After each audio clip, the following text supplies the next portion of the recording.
Mission Control, Houston, 1 day, 22 hours, 41 minutes mission elapsed time. That's Commander Dan Brandenstein, who just came out of the compartment where he and David Lowe have been working to soak up some of the water that was introduced into that area by an apparent leak in humidity separator B. To the right of the screen is a collection of round canisters. Those are the lithium hydroxide canisters that were taken into space aboard Columbia for this 10-day flight. Those are used to scrub the air of CO2, and it's Columbia, Houston, how do you read? Loud and clear, Houston. Roger, Dan. Since you've had the most recent and most intimate contact with the HUMSEP there, do you have anything else to say about it? Well, my original estimate of a quart of water probably wasn't quite accurate. We just kind of changed shifts as to who's going down underneath, but from the vial storage container going aft, there was some water back, and I don't know the number, but the second water tank back, there was a little bit water on there yet. Went around and cleaned that all up. That looks pretty good. There was quite a bit of water on the container that the wet stowage is in. Got that pretty well cleaned up. The immediate area around the HUMSEP is cleaned up, and A has been humming the whole time and doesn't seem to be putting out any more water. Then just forward and to the starboard of the wet storage container, there's seems to be quite a bit of water up that way, and that's what G. David is tacking right now. There's a couple globs on the housing for the cabin fans, and then going forward from there, you can see one or two more little just isolated globs that we'll be able to suck up pretty well. That hose works very good for picking that water up, except you have to keep cleaning the screen out. It picks up lint and stuff and clogs up. Roger, we understand that, and that's a good description. We appreciate it. We don't think you added too much to your Delta V there. Mid-deck looks kind of a mess right now, I guess. Well, we can see you're busy and working hard. We'll get the Plumbers of the Year award, but not the Housekeeper of the Year award. We suspect you'll be turning back a pretty clean vehicle, and we can see that David's got his best side up now. It's Mission Control, Houston. That's David Lowe, who's down inside the compartment where the leak first occurred. The canisters over to the right of the picture are lithium hydroxide canisters, which are inserted into a particular slot and help scrub the air in the Columbia. They remove CO2 from the air. Those canisters are stored in a large container which fits very tightly into that square space where David is now floating and mopping up some of the water down below in the floorboards of Columbia. That box that holds the canisters is to the top of the picture, right next to the leg and feet of Dan Brandenstein. Down below in that compartment is a device known as a humidity separator. There are two of them. It was the B separator that began to leak, and the leak was noticed by the crew when they went to get a lithium hydroxide canister to do a change out earlier this morning. Columbia, Houston. Go ahead, Houston. Roger, I hate to keep bothering you when you're so busy, but we had a concern about the amount of lint you're picking up with the wand, and whether some of the smaller stuff might be getting through that screen you've got on the end of it and into the waste nozzle line itself. And if you think it might be excessive, you might consider using the vacuum cleaner rather than the vacuum line, and let us know what you think about that.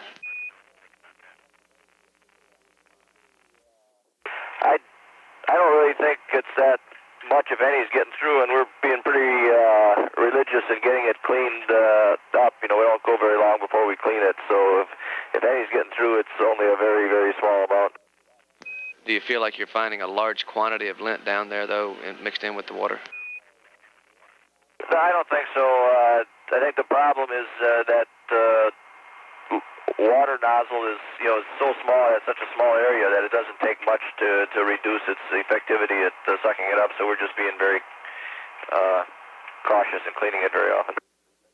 Well, we think that's the right thing to do. We were just concerned about some of the smaller particles getting through that screen and into the valves. Columbia, Houston, we do hope someone has taken a photo of the latest maggot nap site. Thank you. This is Mission Control Houston, 1 day, 23 hours, 1 minute mission elapsed time. Although it may have sounded it, that was not a pejorative comment by Capcom Frank Culbertson.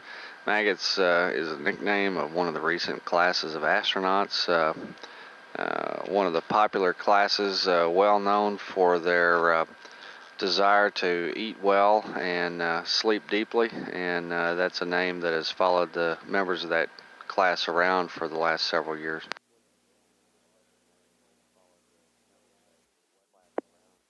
Mission Control Houston, temporary loss of signal as we hand over between the western and eastern satellites. Again, we continue to take live television from the middeck of Columbia as the crew of Columbia engaged in a cleanup of some water.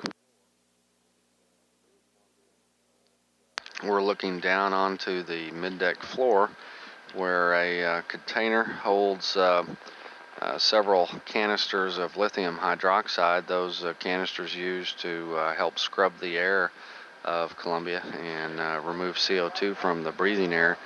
The space in which that container sits has below it a couple of units known as humidity separators. Those help condition the air also in the Columbia. One of those units, humidity separator B, developed a leak when we don't know. The crew discovered it about an hour and 20 minutes ago when they were into that container shuffling some of the lithium hydroxide canisters around and accomplishing a change out elsewhere in the vehicle of those LiO canisters, as they're known. When they discovered the moisture in that container, they then realized that it had to be coming from somewhere and began to look around and discovered that it was coming out of the area where humidity separator B is located. They stuck a borescope down in a crack in the floor and were able to see it coming out of one of the tubes on the humidity separator, and from there we got into a rather involved cleanup procedure. They have since stemmed the flow by turning off that unit and cycling over to its opposite number, humidity separator A. So the procedure you're seeing is simply the cleanup of the water. They have not had any additional leak. Columbia, Houston, we've handed over to Tidris East now, and we have good video again. How do you read, please? Loud and clear, Frank. You're loud and clear also. This is Mission Control Houston, 1 day, 23 hours, 24 minutes mission elapsed time. We continue to take television from Columbia. The Columbia, Houston. An answer is not required, but we were just wondering if that's where you're serving lunch. It seems that all five of you are in one small spot now. Say again, Houston, you were a little bit unclear at the end. We just wondered if that's where your lunch was being served. It seems like you're setting a new record for a number of people under the deck. Not to my knowledge. We've got another 14 minutes, 50 seconds remaining in this pass through the eastern Tidris satellite. At 6:17 a.m. local time, Central Standard Time, we'll begin a replay of the Flight Day 2 television. We had deferred that replay from about 5:30 a.m. this morning, as it's reflected in your television schedules. That replay will last about 8 minutes 50 seconds. Should comprise most of the Columbia, Houston for Dan. Go ahead. We were just wondering if you're still finding significant quantities of water down there, or if you're just doing general cleaning. I'll check with the man down there. Again, that replay that we're going to commence at 6:17 a.m. Central Standard Time should comprise most of the Tetris loss of signal period, and then we'll pick up again with live television from Columbia, should there be any. Frank, I think we got most of it. We're still scouting around. Every once in a while there's a glob of water. We want to make sure we got it all before we pull out. Roger that. We think you're doing a great job. I notice our nozzle temps are a little high, but we're keeping an eye on them. Roger, good. Thank you. Houston, Columbia. Go ahead, Columbia. Yeah, I've got a question for the FEA folks. We're setting up sample 3 on 3-7 in the processing prep, and I'm getting a message on the PGSC that says the HISA is inoperative. We copy that and stand by one, Bonnie. Columbia, Houston, while they're discussing the HISA, I have some notes on your timeline if there's somebody available to copy. Okay, go ahead. Roger, looking at an MET of 2 days, 2 hours, and 8 minutes, you can delete the maneuver track to minus ZLV that we added in the flight plan revision. We're going to move the NSR burn earlier, 1 orbit earlier, so we'll just go right from the NH1 to the NSR. So at an MET of 3 hours and 45 minutes, you can move that on-orbit burn to 2 hours and 15 minutes with a TIG of 2 days, 2 hours, and 40 minutes for the NSR. And also, if you'll take a look at 2 days, 4 hours, and 5 minutes, we had moved a sample 3 status on FEA to that time. We'd like to move that forward to 2 hours and 35 minutes. I'll copy. Okay, we got it, Frank. Roger, and the reason for that is to allow us more tracking time between NSR and the NC4 burn. Okay. It's Mission Control, Houston, 1 day, 23 hours, 37 minutes, mission elapsed time. That was Capcom Frank Culbertson voicing up a few changes to the flight plan to Bonnie Dunbar, who stood by to copy. At the moment, we're taking live television from Columbia, and we're seeing a sack float in front of our fixed camera. One of the crewmen just pulled it away for us. The crew members, a few of them, are involved in cleaning up some water down in a compartment below the middeck floor. In the meantime, we have planned to move one of our scheduled burns called the NSR burn. That plan was adopted in order to give us some additional tracking capability through C-band radar sites here on the Earth. Will allow us to monitor Columbia's distance from the long-duration exposure facility over the course of the next 3 burns. The net result we're looking for is to place Columbia about 39 or 40 nautical miles behind the LDEF, and at that point we would begin the final chase and the final catch-up to the long-duration exposure facility tomorrow morning. Columbia, Houston for Bonnie. Go ahead. Roger, concerning the FEA, we'd like to refer you to page 3-35 in the payload ops. And down at the bottom of the page, take a look at the power indicator light and proceed to the appropriate system's mouth. And Frank, I do have a power indicator light. Roger, we'd like to go ahead and work payload systems FEA 1.3 Foxtrot then. Okay.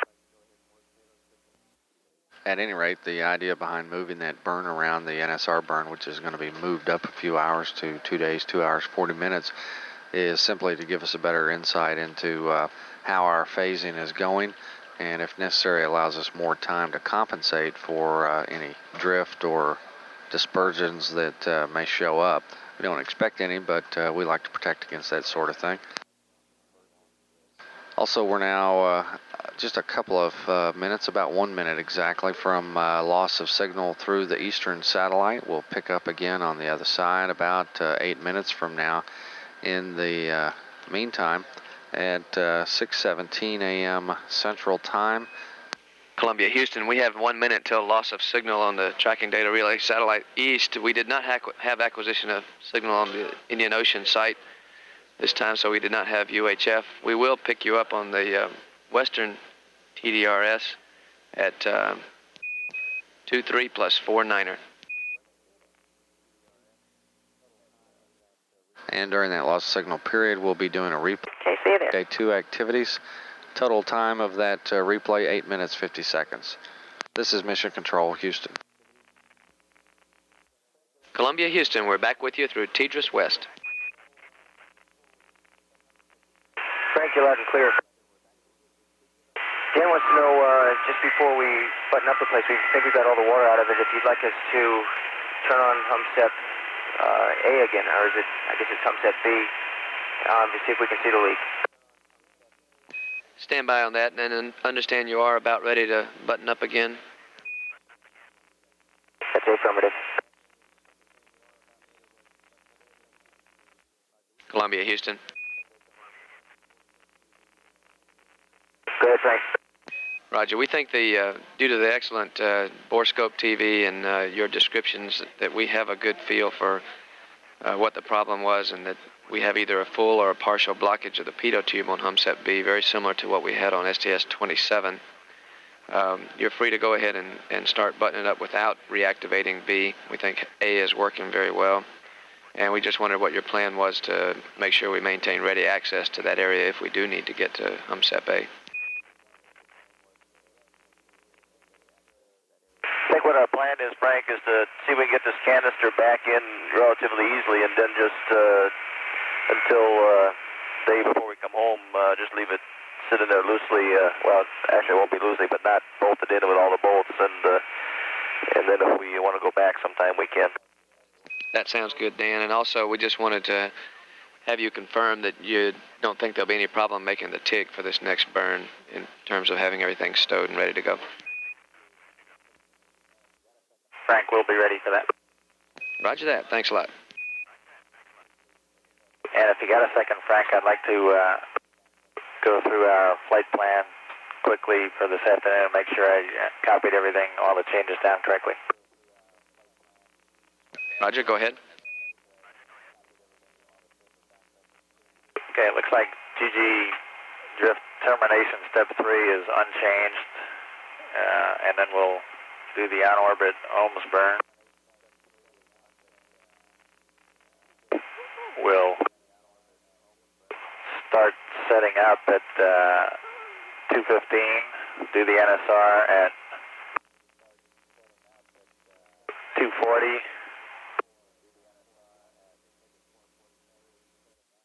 We'll set up for an RCS burn, NC4, at 4:20 with a TIG of 443. We'll maneuver to 23277 at 450. And I guess I have the IMU stuff written down correctly. 535, we'll clear the table and do the align at 606. Was that about it? Did I forget anything? No, those times sound real good, Jim. Stand by 1 second. And Columbia, Houston for Jim, that Omicron at 4 minutes and 50 seconds is 272, vice 277. Okay, 272. And Houston, one other question. Go ahead. at the completion of GG, will we have the NSR pad? Is that what you want us to maneuver to? Roger. At the completion of GG, we'll go to the NH1 attitude first and then go from there to the NSR attitude. Okay, got it. Columbia, Houston, one more question. We were wondering if you might want to hazard a guess on the total quantity you had to mop up and vacuum. A rough guess would be 2 gallons. Understand, approximately 2 gallons. That's correct. Sounds like quite a bit. Just an estimate. Columbia, Houston. Go ahead. Roger, Jim. Could you let us know if you see any structural deformation or misalignment during the reinstallation of the canister box or closing the door? Only of the installers. What a union. We didn't see any taking it out, Frank. Roger that. And Columbia, Houston for Bonnie. And by the way, Frank, I take that back. Let me let Dave talk to you about when they took it out. Roger. Frank, putting it back in is no different from taking it out. We've got a real tight squeeze fit right here, and that might be due to structural deformation, but putting it in is exactly the same as it appeared when we took it out. Roger, was it? We could barely tell over the TV taking it out. Did it seem to be binding as it came out? And we have no TV now. Yeah, it was binding as we took it out, and it's binding a little bit as we're trying to put it back in. Asymmetrically or around all 4 edges? Looks like it's binding mostly around the forward edge. We've got about 2 inches left to go. Roger. And Frank, you had some notes for me? When you're not busy. Well, I can tell you what I did with the HISA. I checked all the connectors. The MAL message was a little confusing as far as what message I should be working to. Basically, the PGSC said that the HISA hardware was inoperative. I tried to start the data taking just to see if it worked, and I got a message that says request denied. HISA is currently inoperative. Copy that. And Bonnie, I have another note on a different subject whenever you're ready to talk about it. Okay, stand by. Columbia, Houston, we had some comm dropouts due to TDRS off the tail for a while there. How do you read now? Loud and clear, Frank. You're loud and clear also. Mission Control, Houston at 2 days, 0 hours, 18 minutes mission elapsed time. We've come out of blockage, the geometry of the KU band antenna on Columbia and the TDRS West satellite. We're now taking live television from Columbia's middeck. We see members of the crew putting the pieces back together down in the middeck from where they were working to clean up some free water that had been placed in that compartment by the apparent leak in humidity separator B. The thinking is one of the pitot tubes on that system developed a clog and began leaking water, something like clogging up the drain line on an air conditioner in your home. The compartment that they're working in now is the storage container for the lithium hydroxide canisters. Below that area is an open space in which is located the 2 humidity separators. It was when the crew earlier today had gone into this compartment to remove a canister to go change it out in another area, change out the old lyo canister and put it in a new one. When they opened the smorgasbord of lyo canisters here, they found some water, and on further investigation found the leak in HUMSEP B, as it's called. Later today, there will be 3 burns performed as part of the final setup for the terminal phase of the rendezvous. The burns will take place at, the first one is an NH burn, an altitude adjustment, at 2 days, 2 hours, and 3 minutes. The next one, an NSR burn, that's a co-elliptic maneuver. Can also be thought of as a maneuver to slow down the rate of closure between LDEF and the orbiter. That NSR burn will take place at 2 days, 2 hours, 40 minutes mission elapsed time. And then finally an NC burn, C for catch up. That'll take place at 2 days, 4 hours, and 43 minutes mission elapsed time. All of those burns will take place on the Orbit 2 shift. Members of the Orbit 2 team are beginning to filter into the control center now. The handover between Orbit 1 and 2 scheduled to go from 7 to 8 a.m. local here in Houston. Houston, Columbia. Go ahead, Columbia. All right, the post-sleep lyo changeout's complete. One more routine task on a routine day, right? And Columbia, we do have good video downlink of the mid-deck now. This Mission Control Houston, as we continue to take this live television from Columbia. A note on television: for the past couple of hours, we have been feeding this picture through a landline, a circuit that we called up this morning when this problem with the leak in humidity separator B developed. That allows us to send this signal out to all of our users at the various centers and other locations in broadcast quality and with commentary on the NASA Select circuit. That use of the landline is going to cease in a few minutes, and after that point, whatever television you receive will suddenly go non-standard except for users here in Houston. Our commentary will continue either on NASA Select mission audio, on the NASA Select audio circuit, or on the mission audio circuit, depending on which configuration we go to at which time. In the meantime, the crew continue to button up the area there on the mid-deck floor where they've been cleaning up water. The Columbia beginning to look ship-shape.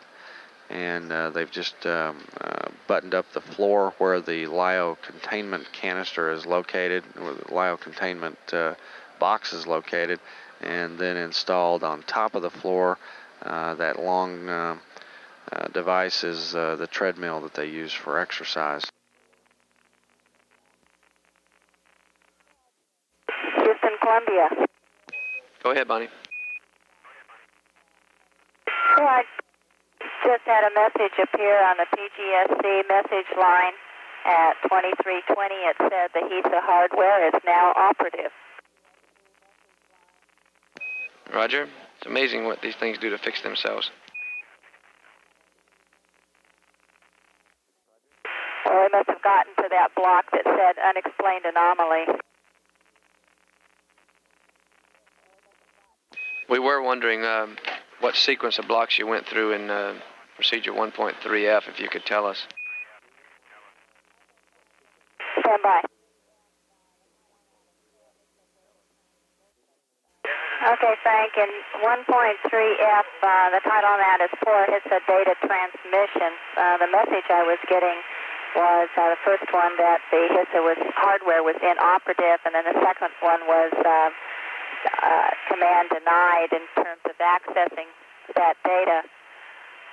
We had not done an F9. This was in the setup that I got this message. Hadn't even tried to get HISA data. So I went to block 1, then block 3. I checked all the connectors. The connectors looked good.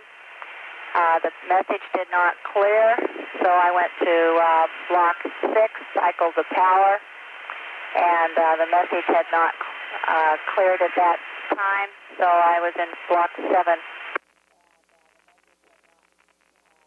Well, seems like the procedures in the computer are in concurrence.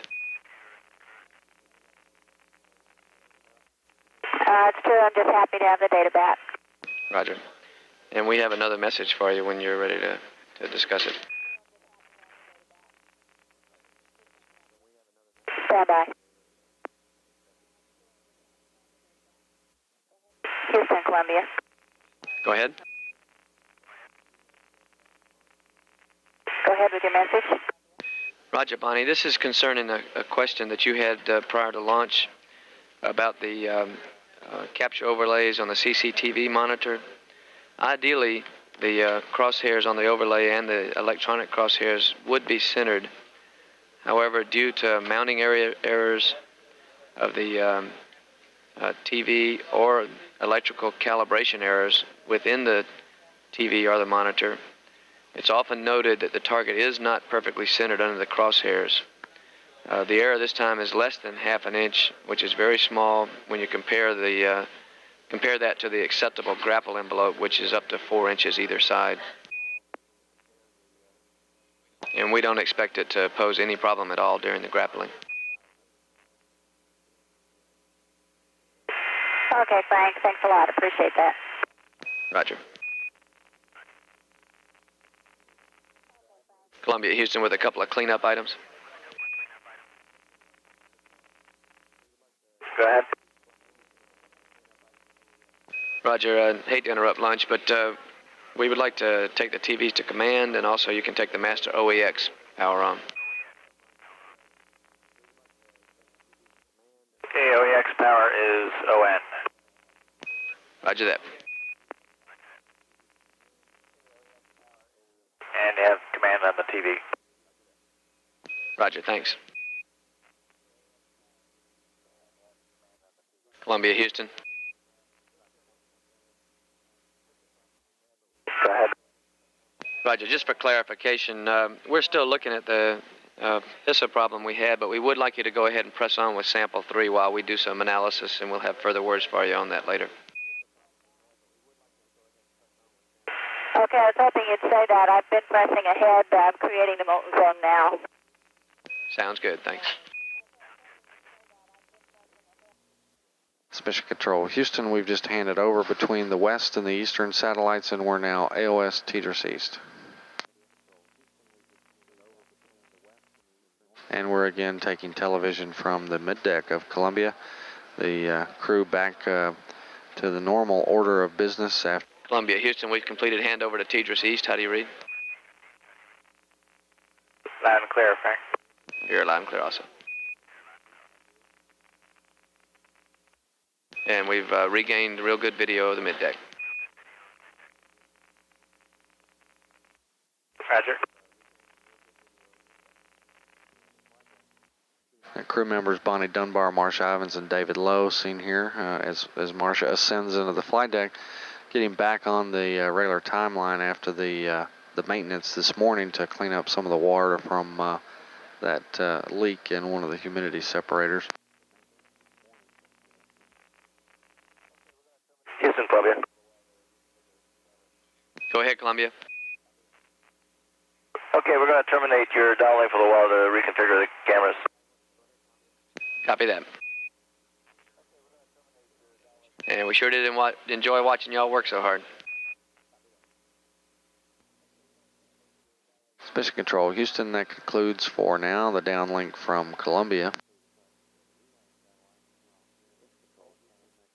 About another 30 minutes remaining in this pass through the tracking and data relay satellite. Meanwhile, here in the control center, Orbit 2 team members have arrived, and the 1 hour handover is underway between the two teams.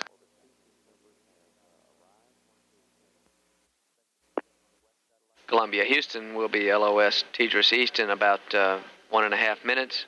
Expect to pick you up on the west satellite at 1+25. Columbia, Houston, did you copy? I was Yes, we did, Frank. Roger that. Columbia, Houston, we're back with you through Tetris West, and we have your pads whenever you're ready to copy. Okay, be just a second. Let me get to the right page.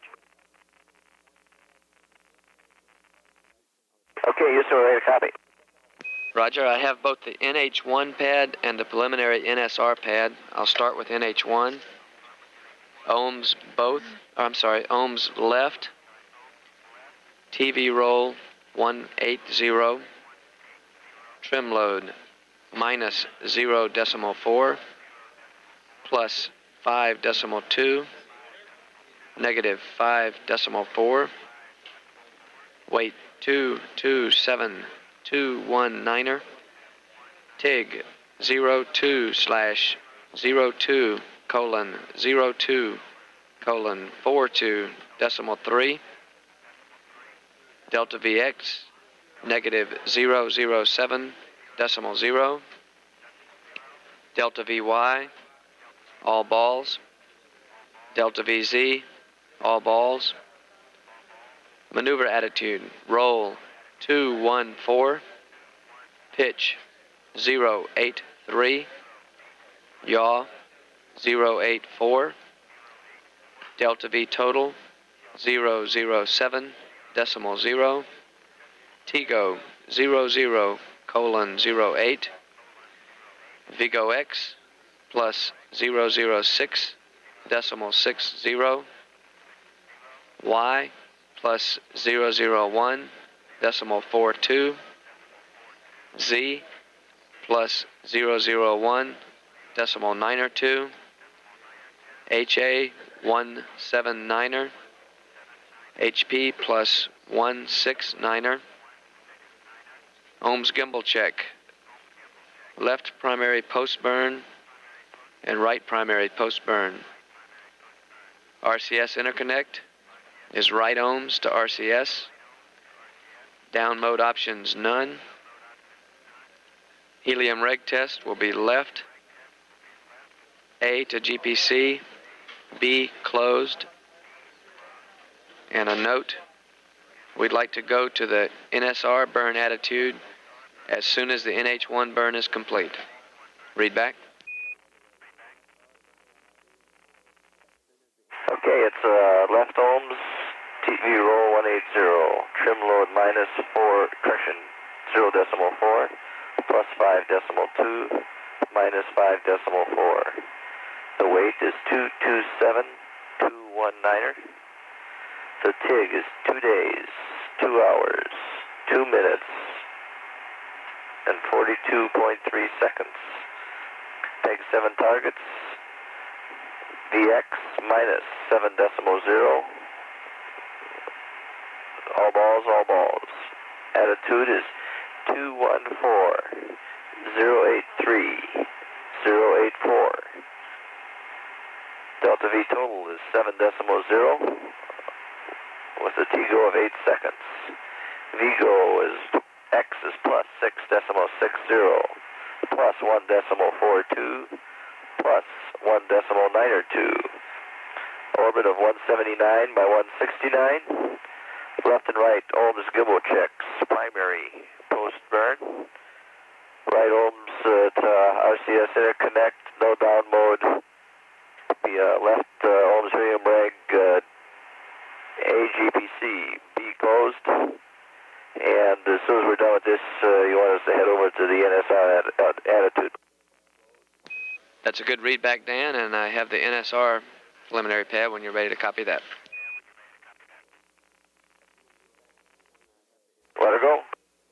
Roger that. It'll be ohms right, TV roll 180, pitch negative 0.4 plus 5.2, negative 5.4, weight 227.061, TIG 02/02:39er:54.0, Vigo X plus 009er.5, plus all balls, negative 0.000.7. Maneuver attitude, roll 052, 057, 082. Delta V total 009.5.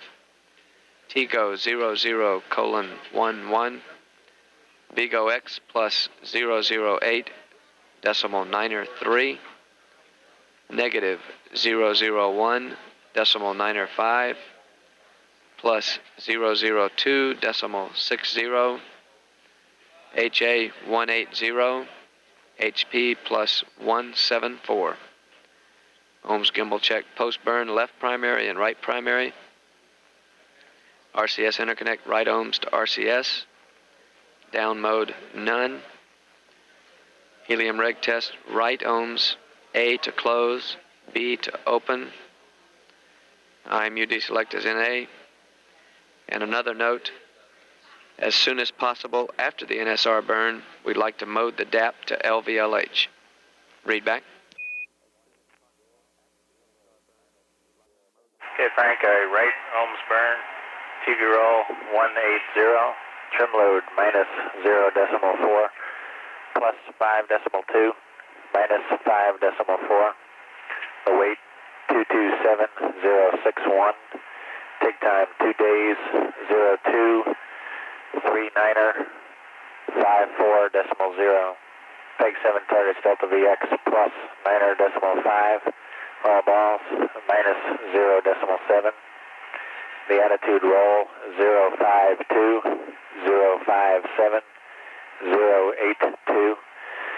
Delta V total 905, 9.5. TGO 11 seconds. VGO X plus 8.903, minus 1.905, plus 2.60. The target's 180 by 174. Left primary and right primary. Gimbal checks post burn. Interconnect is right ohms to RCS. No download option. Helium regs right. A closed. B open. IMUNA and ASAP after the burn. LVLH on the DAP. That's a good readback, Jim. Columbia, Houston, concerning TV activity. Columbia, Houston. Roger, go ahead. Roger, concerning the TV-03 activation, we'd like to record that rather than downlink it, and we'll bring it down at a later date due to some conflicts. Okay. Mission Control, Houston, 2 days, 1 hour, 36 minutes mission elapsed time. The television they're talking about is some views from the flight deck. We hope to be able to capture this burn coming up by looking out the windows and looking at the ohms engines. In the meantime, our next television event is a change of shift press conference with off-going flight director Al Pennington.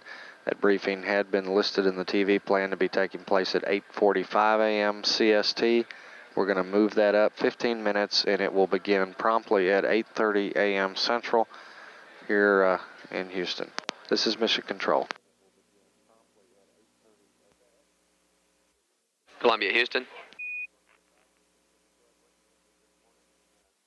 Go ahead. Roger, the Orbit 1 Plumbing Advisory Team has enjoyed working with you this morning, and want to wish you the best of luck with your burns today, and we'll be looking forward to an outstanding rendezvous and grapple tomorrow. Okay, we're looking forward to it too. We'll see you then. Thanks for your help. Roger that. Good job in the bilges, and here's Jim Voss.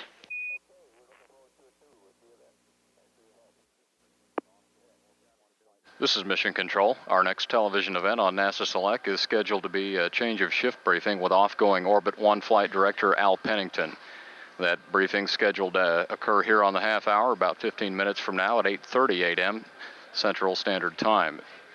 Briefing will originate from the Building 2 briefing room here at the Johnson Space Center with multi-center Q&A via support audio. Again, our next television event, a change of shift briefing with off-going Orbit 1 Flight Director Al Pennington. This is Mission Control Houston. At mission elapsed time, 2 days, 1 hour, and 44 minutes. We're just about 18 minutes away from the first of 3 rendezvous burns planned for the Orbit 2 shift. This first burn will be a left OMS burn designed to adjust the height of Columbia's orbit to more closely match that of the rendezvous target, the long-duration exposure facility. That height adjust burn, called the NH burn, is scheduled to occur at 2 days, 2 hours, 2 minutes, and 42 seconds mission elapsed time, resulting in a delta V total of 7 feet per second. Burn duration expected to be about 8 seconds, resulting in an orbital apogee of 179 nautical miles, down somewhat from the current apogee of 183.5. Immediately after the NH burn, crew of Columbia will maneuver Columbia to the attitude required for the next rendezvous burn, which will come very shortly after the height adjust. The next burn is a NSR burn, or a co-elliptic burn, which is essentially designed to put the orbiter in an orbit that's co-elliptic to the target. That is a condition where there are coincidental lines at both apogee and perigee, more closely aligning the orbit of LDEF, which is slightly above that of Columbia. In effect, the NH burn will place Columbia some 3 miles below LDEF, and the co-elliptic burn will more closely adjust the alignment of those orbital planes.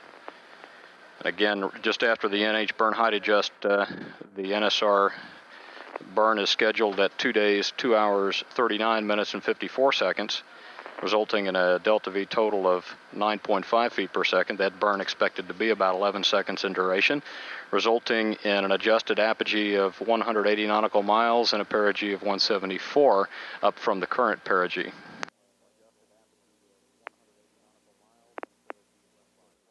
Here in the flight control room, Orbit 1 flight control team has completed its handover to the Orbit 2 team, led by Flight Director Bill Reeves. Our next television event on NASA Select will be a post-shift briefing with off-going Orbit 1 Flight Director Al Pennington. That briefing coming up on the half hour at 8:30 a.m. Central Standard Time, originating from the Building 2 briefing room here at the Johnson Space Center. Again, change of shift briefing upcoming on the half hour at 8:30 a.m. Houston, Columbia. Go ahead, Columbia. Try normals. Columbia, Houston, we've been having some dropouts. Roger, Houston. What I asked was, it looks like we're going to be kind of close on the maneuver time to get into attitude. Would you prefer that we pump up the rates on vernier or go normals? Stand by, Dan, and we'll check.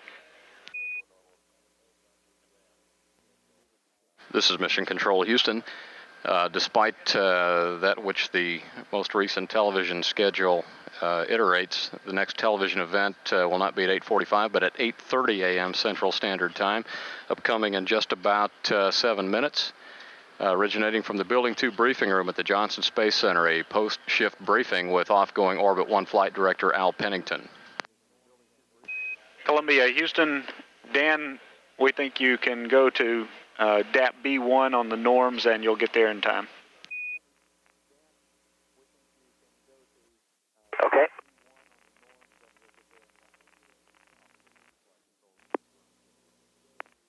This is Mission Control Houston.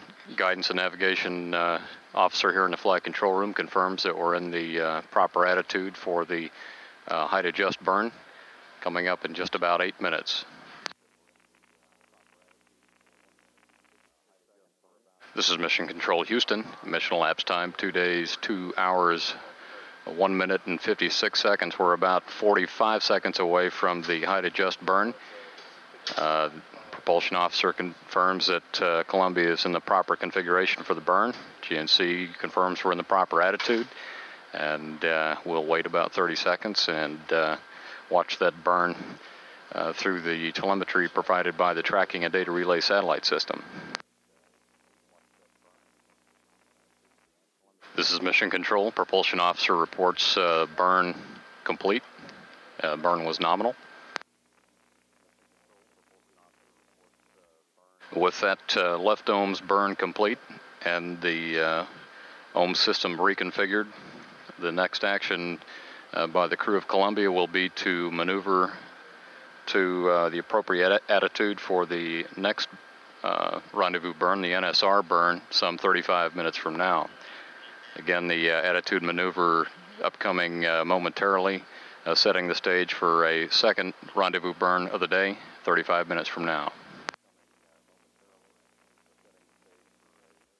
This is Mission Control Houston. Crew aboard Columbia now preparing to maneuver Columbia to the proper attitude for the second in a combination of 3 rendezvous burns scheduled for today. The height adjust burn designed to lower the orbital apogee of Columbia to 179 nautical miles has been accomplished.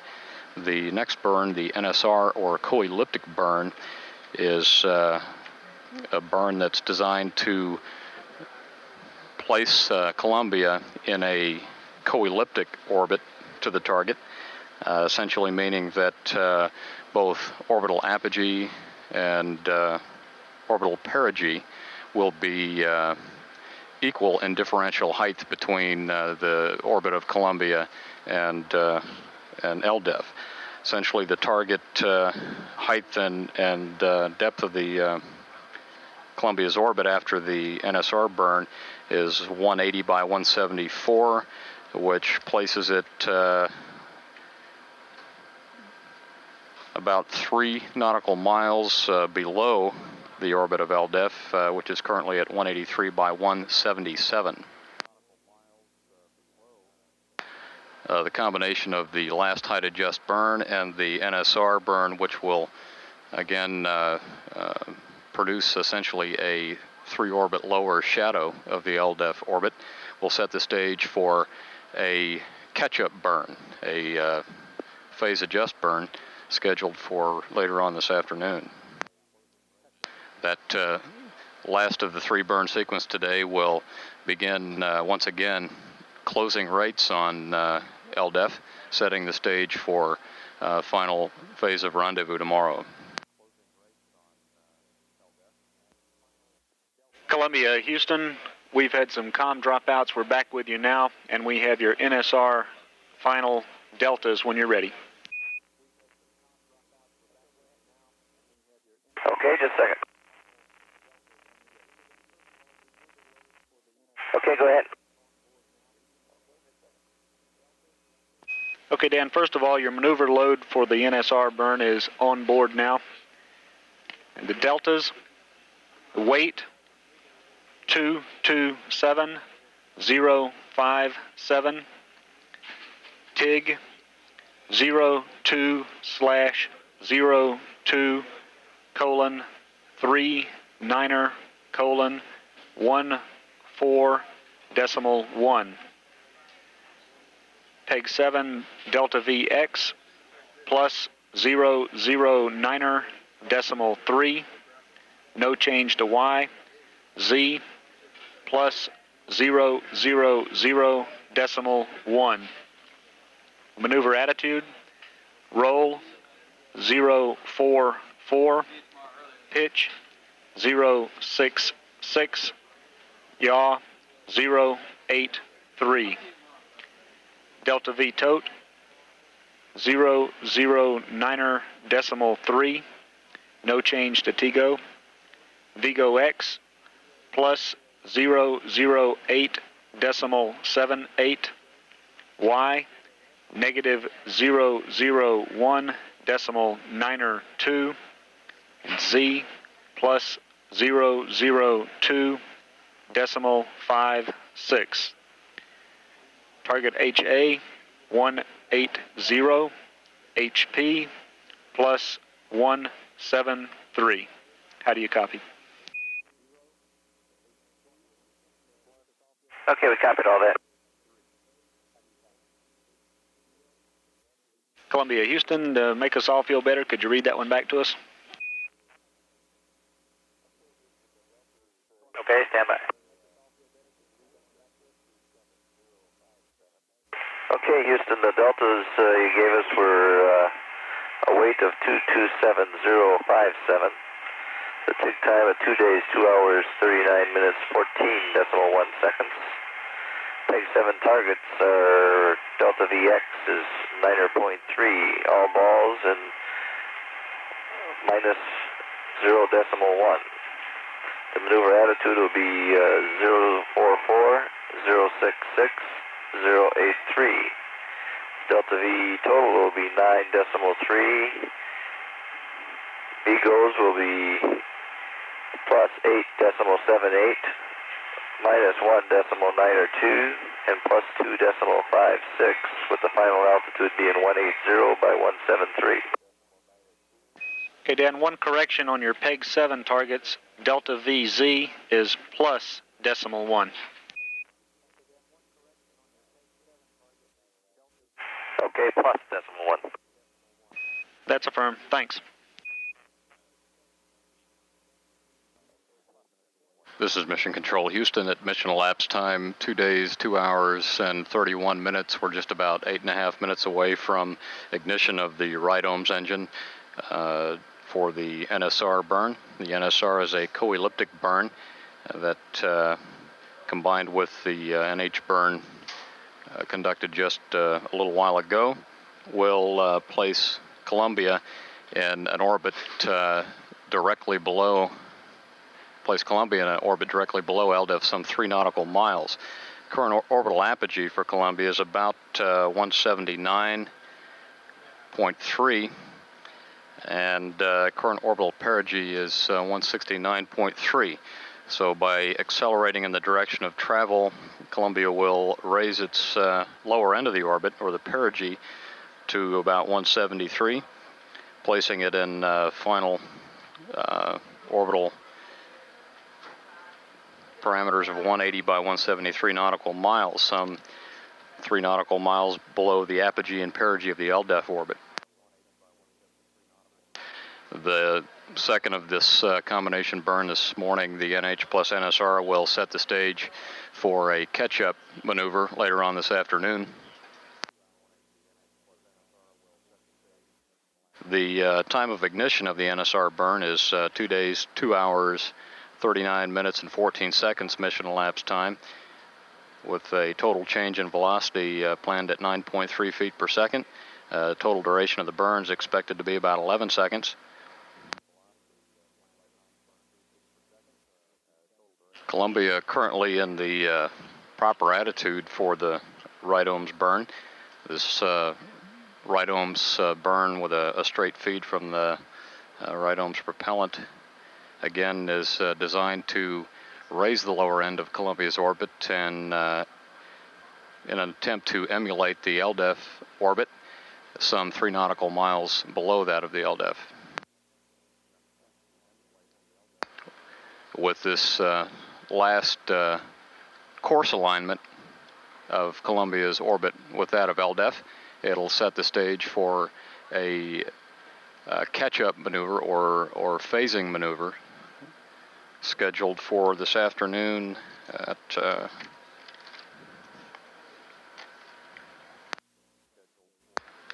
approximately 2 days, 4 hours, and 48 minutes. We're just about 5 minutes away from that burn now, standing by to watch the burn via telemetry through the tracking and data relay satellite system. This is Mission Control Houston. Propulsion officer here in the flight control room confirms Columbia in the proper configuration for the burn. Now some 10 seconds away and watching telemetry here on the ground. Propulsion officer reports burn in progress and looking good. And right RCS shut down on time, and we had a nominal burn. Columbia, Houston, we saw a good NSR burn, and I have one switch throw for you on L1 when you're ready. Go ahead. On L1, I'd like for you to take the rad controller outlet T to high This is for your FEST dump, and we would like for you to terminate the dump 30 minutes prior to sleep using the message we sent up to you this morning, number 7 Charlie. And we'll give you a call to remind you about that very one. Broken. I guess the only thing we copied was rad out temp controller to high. That's correct, Dan, and we'd like for you to terminate the dump 30 minutes prior to sleep using message 7 Charlie, and we'll give you a call to remind you. Columbia Houston, radio check.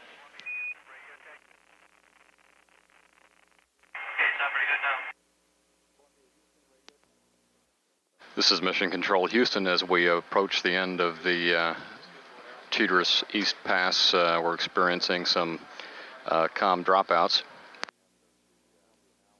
With the successful completion of the NH and NSR burns, Columbia now in an orbit co-elliptic to that of LDEF, some 3 nautical miles below. The next burn targeted for this afternoon, the NC4 burn or phase adjust burn, which is a burn that will adjust the closure rate between Columbia and LDEF. And by raising the orbit somewhat at a gradual pace and slowing the rate between Columbia and LDEF, the target is to place Columbia some 40 nautical miles behind LDEF at apogee by the beginning of the final rendezvous phase tomorrow. The 2 burns we've accomplished this morning were OMS burns. The NC4, the phase adjust burn this afternoon, is scheduled to be an RCS burn. Right now, the preliminary time on that burn is 2 days, 4 hours, and 48 minutes. Those numbers are going to be refined here as the flight dynamics officer and the rendezvous officer assess the final effects of the 2 OMS burns accomplished this morning. And we'll get those final numbers as soon as they're available. Columbia Houston.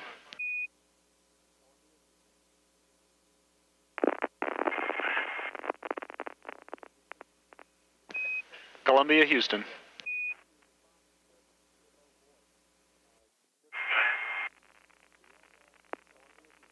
Yeah, we hear you responding, but hear no voice. Just for information, the LDEF is only about 280 nautical miles directly ahead of you. If you look for a first or second magnitude star about 18 degrees above the horizon, you may be able to see it. Best windows for viewing would be W2 and W3, and the best time is near sunset. And if you happen to be able to see it, we'd like to hear any comments you have about the visibility.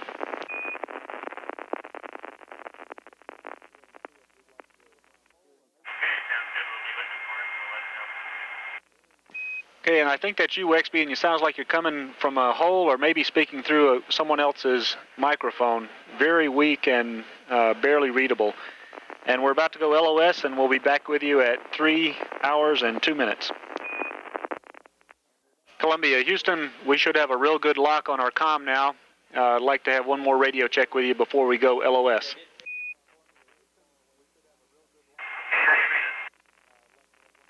And still have the same problem. Sounds like you're talking from very far away from the microphone. How's this? Yeah, that was loud and clear. We might have a microphone problem then.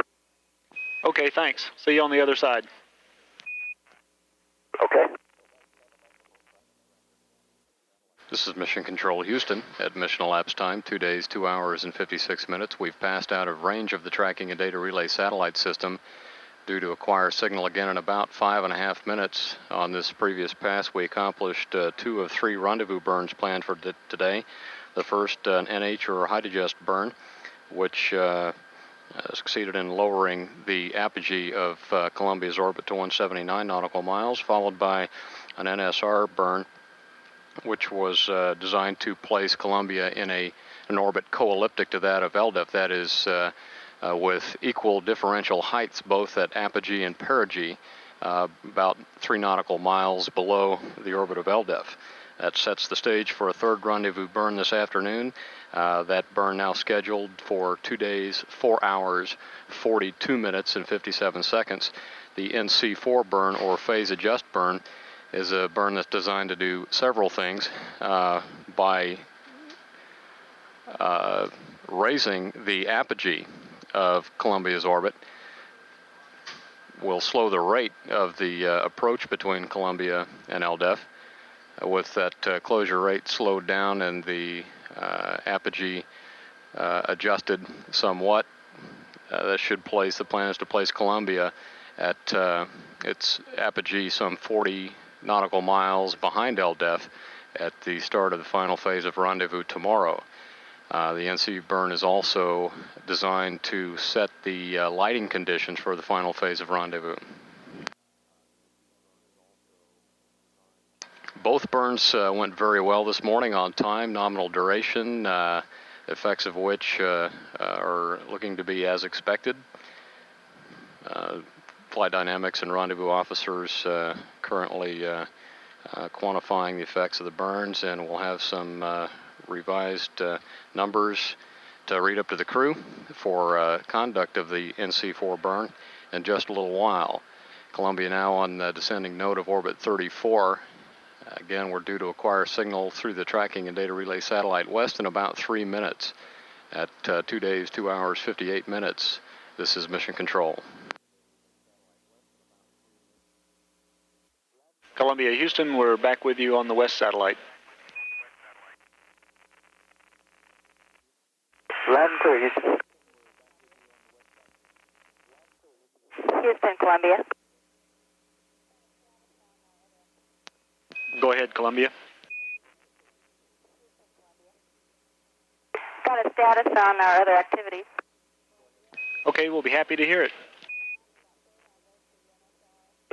Okay, sample 3 for the FEA MDE is percolating along. We got data on both the NSR burn and the NC4 burn, which were pretty spectacular. Note for the people on the ground that at 12 millimeters per hour, the sample seems to have more time to soak back its heat, and it does appear that we did soak back through the single crystal, but we're only running at about 46 watts. That's good information, I think, for heater speed. G. David's going to be...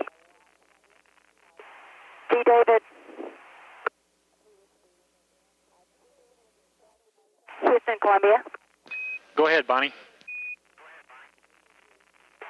Okay, G. David will be starting treadmill ops in about 30 minutes. Okay, we'll be watching for that.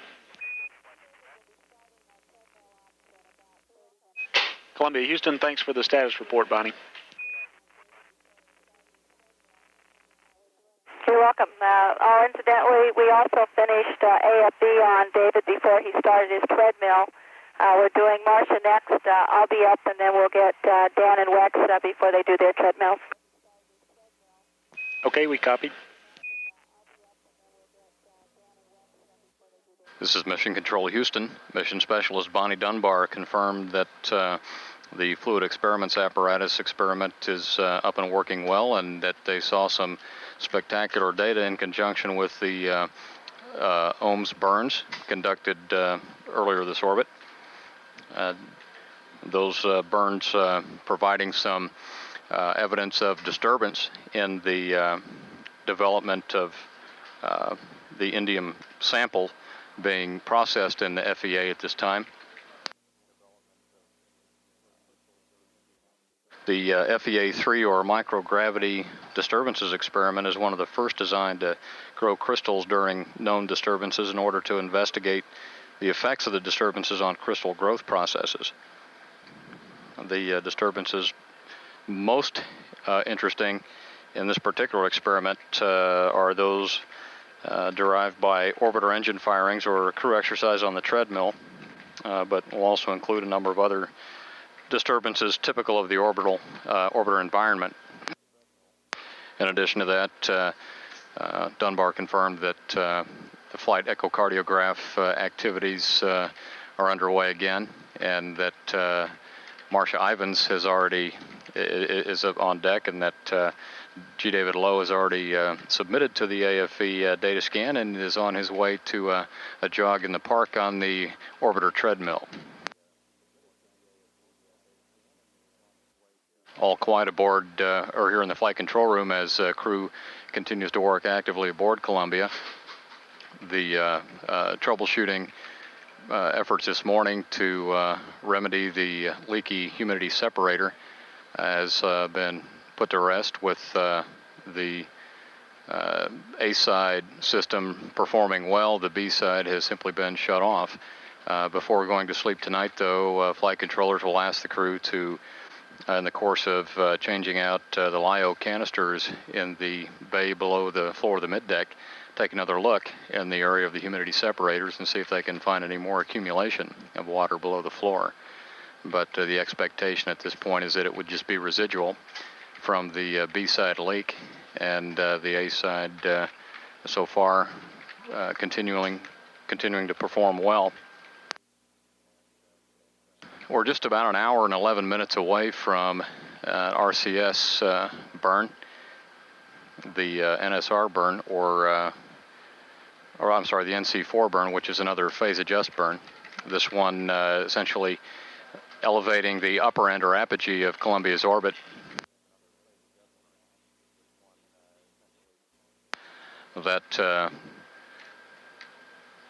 That raising of the orbital altitude will do a couple of things. It will begin to slow the closure rate between Columbia and LDEF, as well as set the lighting conditions for the final phase of rendezvous. The ultimate target of the NC4 burn is going to be to locate Columbia at its point of apogee some 40 miles behind LDEF tomorrow at the beginning of the final phase of rendezvous. Columbia now on the ascending node of orbit 35, tracking out over the Pacific Ocean, approaching the coast of Baja at 2 days, 3 hours, and 33 minutes mission elapsed time. This is Mission Control.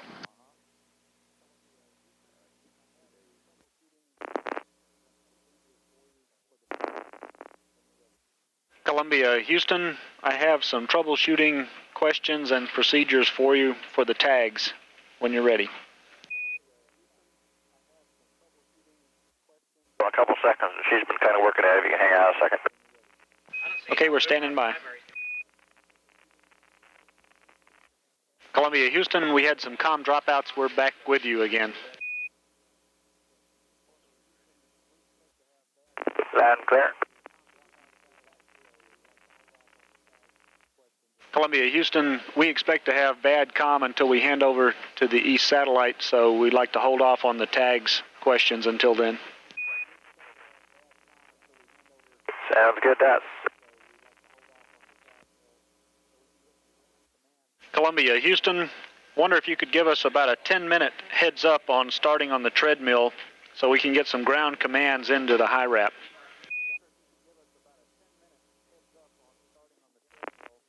Columbia, Houston.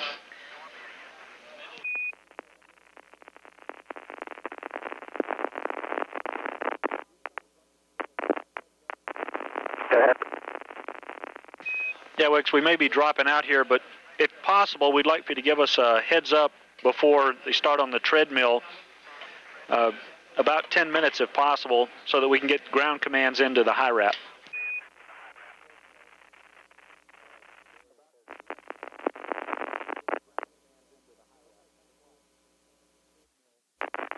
And Dave says he's 10 or 15 minutes away from it right now.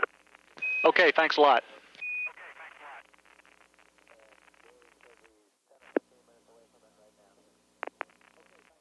This is Mission Control at mission elapsed time, 2 days, 3 hours, 55 minutes. We're just about 47 minutes away from the RCS burn, which will adjust the orbital apogee of Columbia and begin slightly slowing the rate of closure between Columbia and LDEF, ultimately placing Columbia some 40 nautical miles behind LDEF at the start of the final phase of rendezvous tomorrow.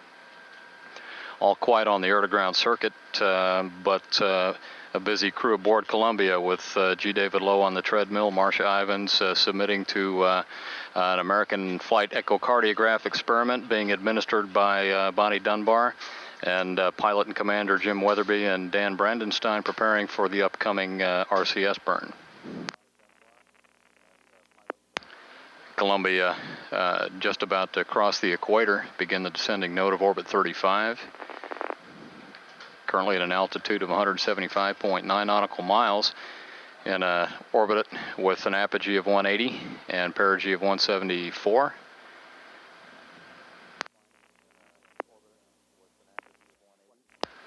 Flight controllers here on the ground doing some refining and review of a questionnaire to be sent to the crew regarding the text and graphics system, seeking some detailed information about various components of the tags to help folks on the ground perhaps gain a little more insight into the jamming problems that we've had with that graphics system.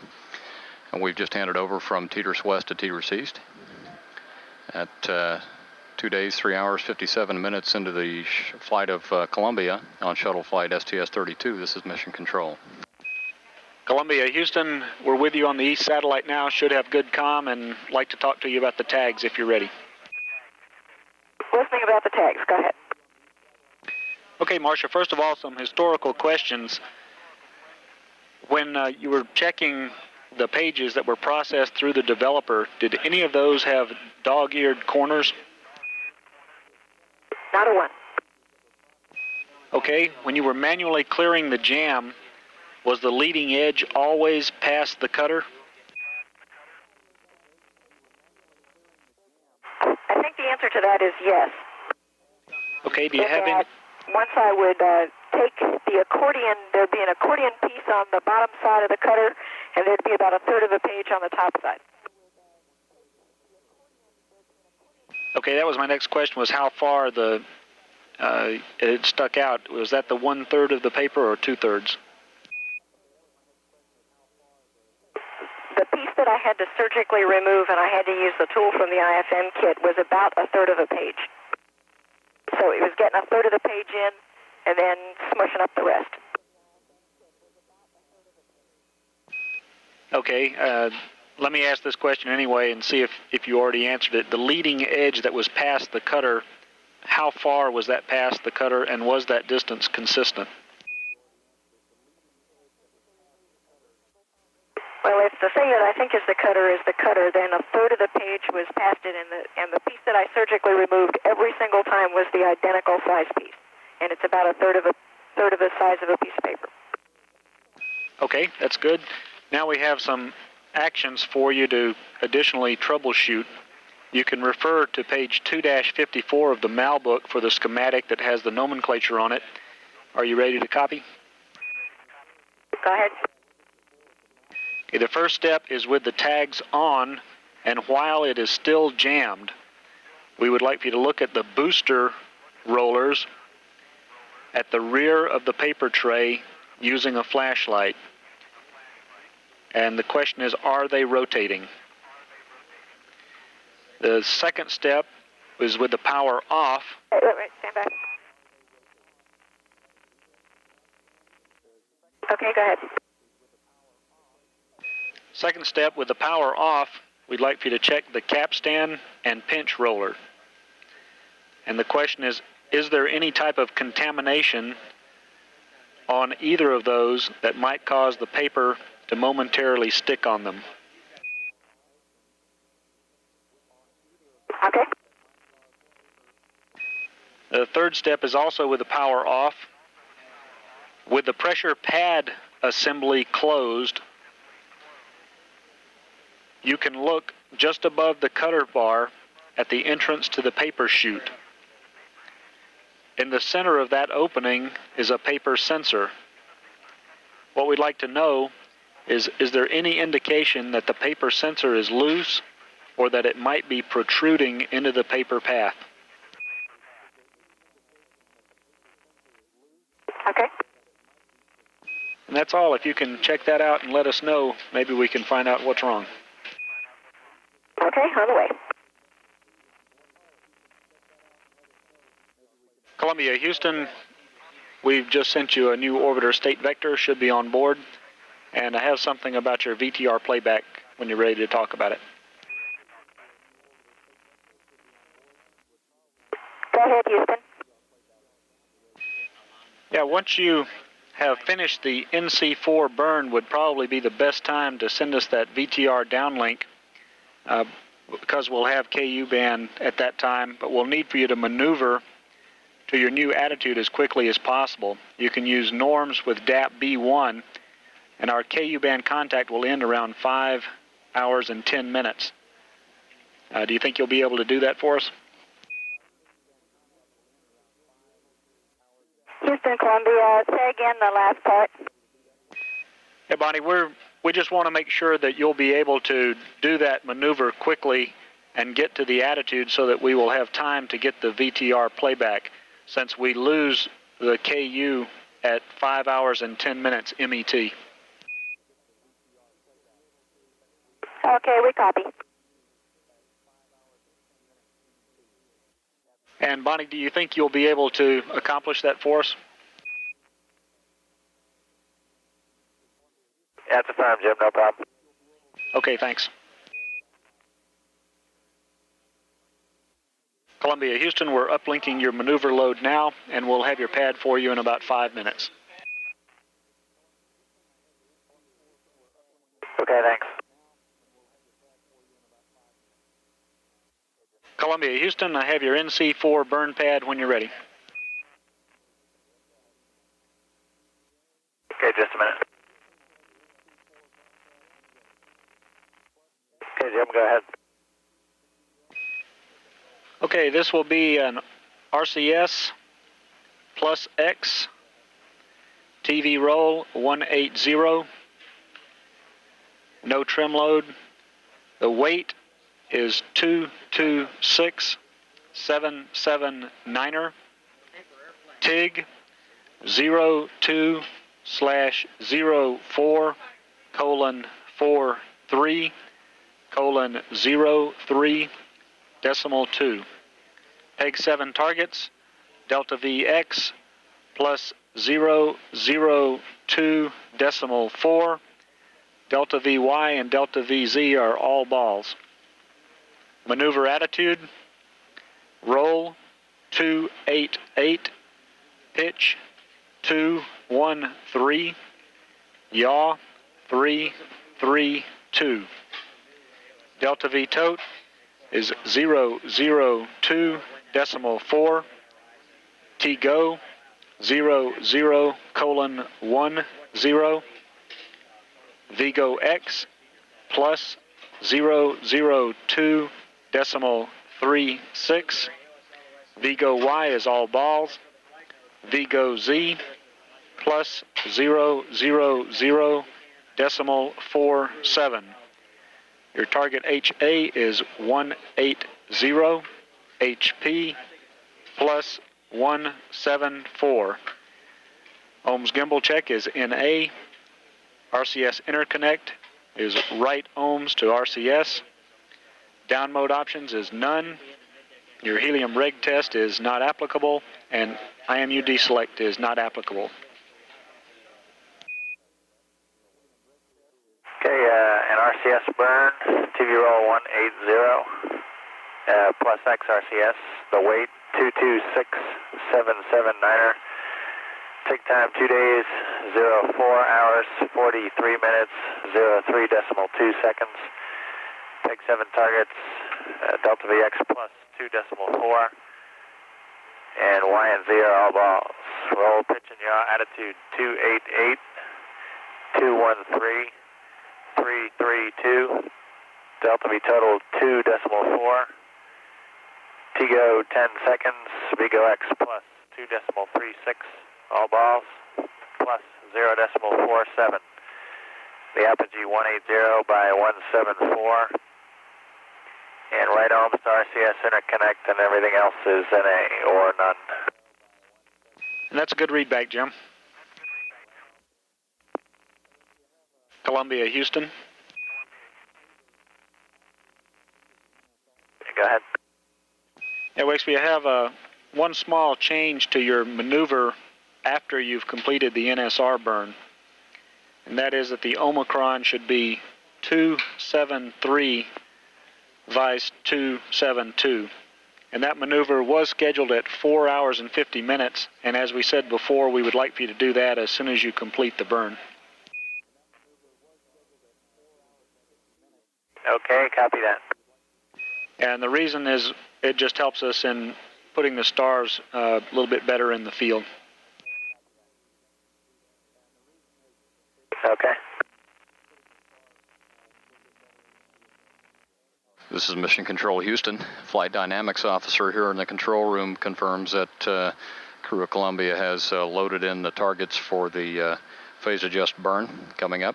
This will be a reaction control system burn. Currently the RCS being cross-fed propellant from the right ohms. That cross-feed burn is scheduled to occur in about 14.5 minutes at 2 days, 4 hours, 43 minutes, and 3 seconds. The burn should take about 10 seconds, resulting in a delta velocity of 2.4 feet per second, resulting in a very minor and slow adjustment of the orbital apogee of Columbia, and producing two effects. One, setting the lighting conditions desired during the final phases of rendezvous tomorrow, as well as beginning to slow the rate of closure between Columbia and LDEF.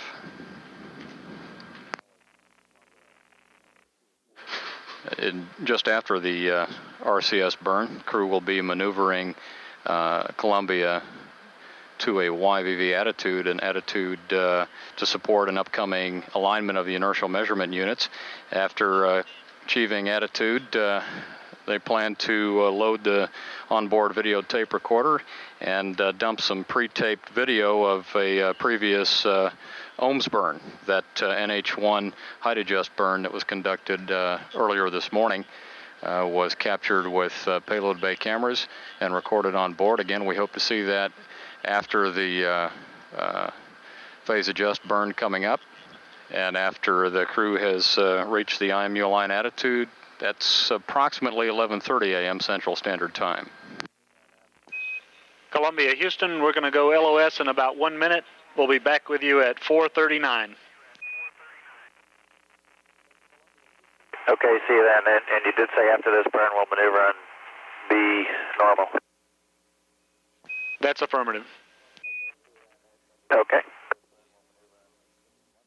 This is Mission Control Houston. We've passed out of range of the tracking and data relay satellite east due to acquire signal again through the western satellite in about 6 minutes. We're now just 10 minutes away from the reaction control system burn that will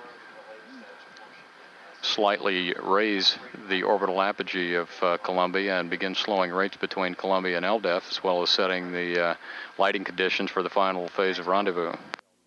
The target of this burn is to ultimately place Columbia some 40 nautical miles behind LDEF when both are at orbital apogee to set the stage for the final phase of rendezvous tomorrow. All fairly quiet here in the flight control room. Crew aboard Columbia busy with treadmill exercise, the American Flight echocardiograph experiment.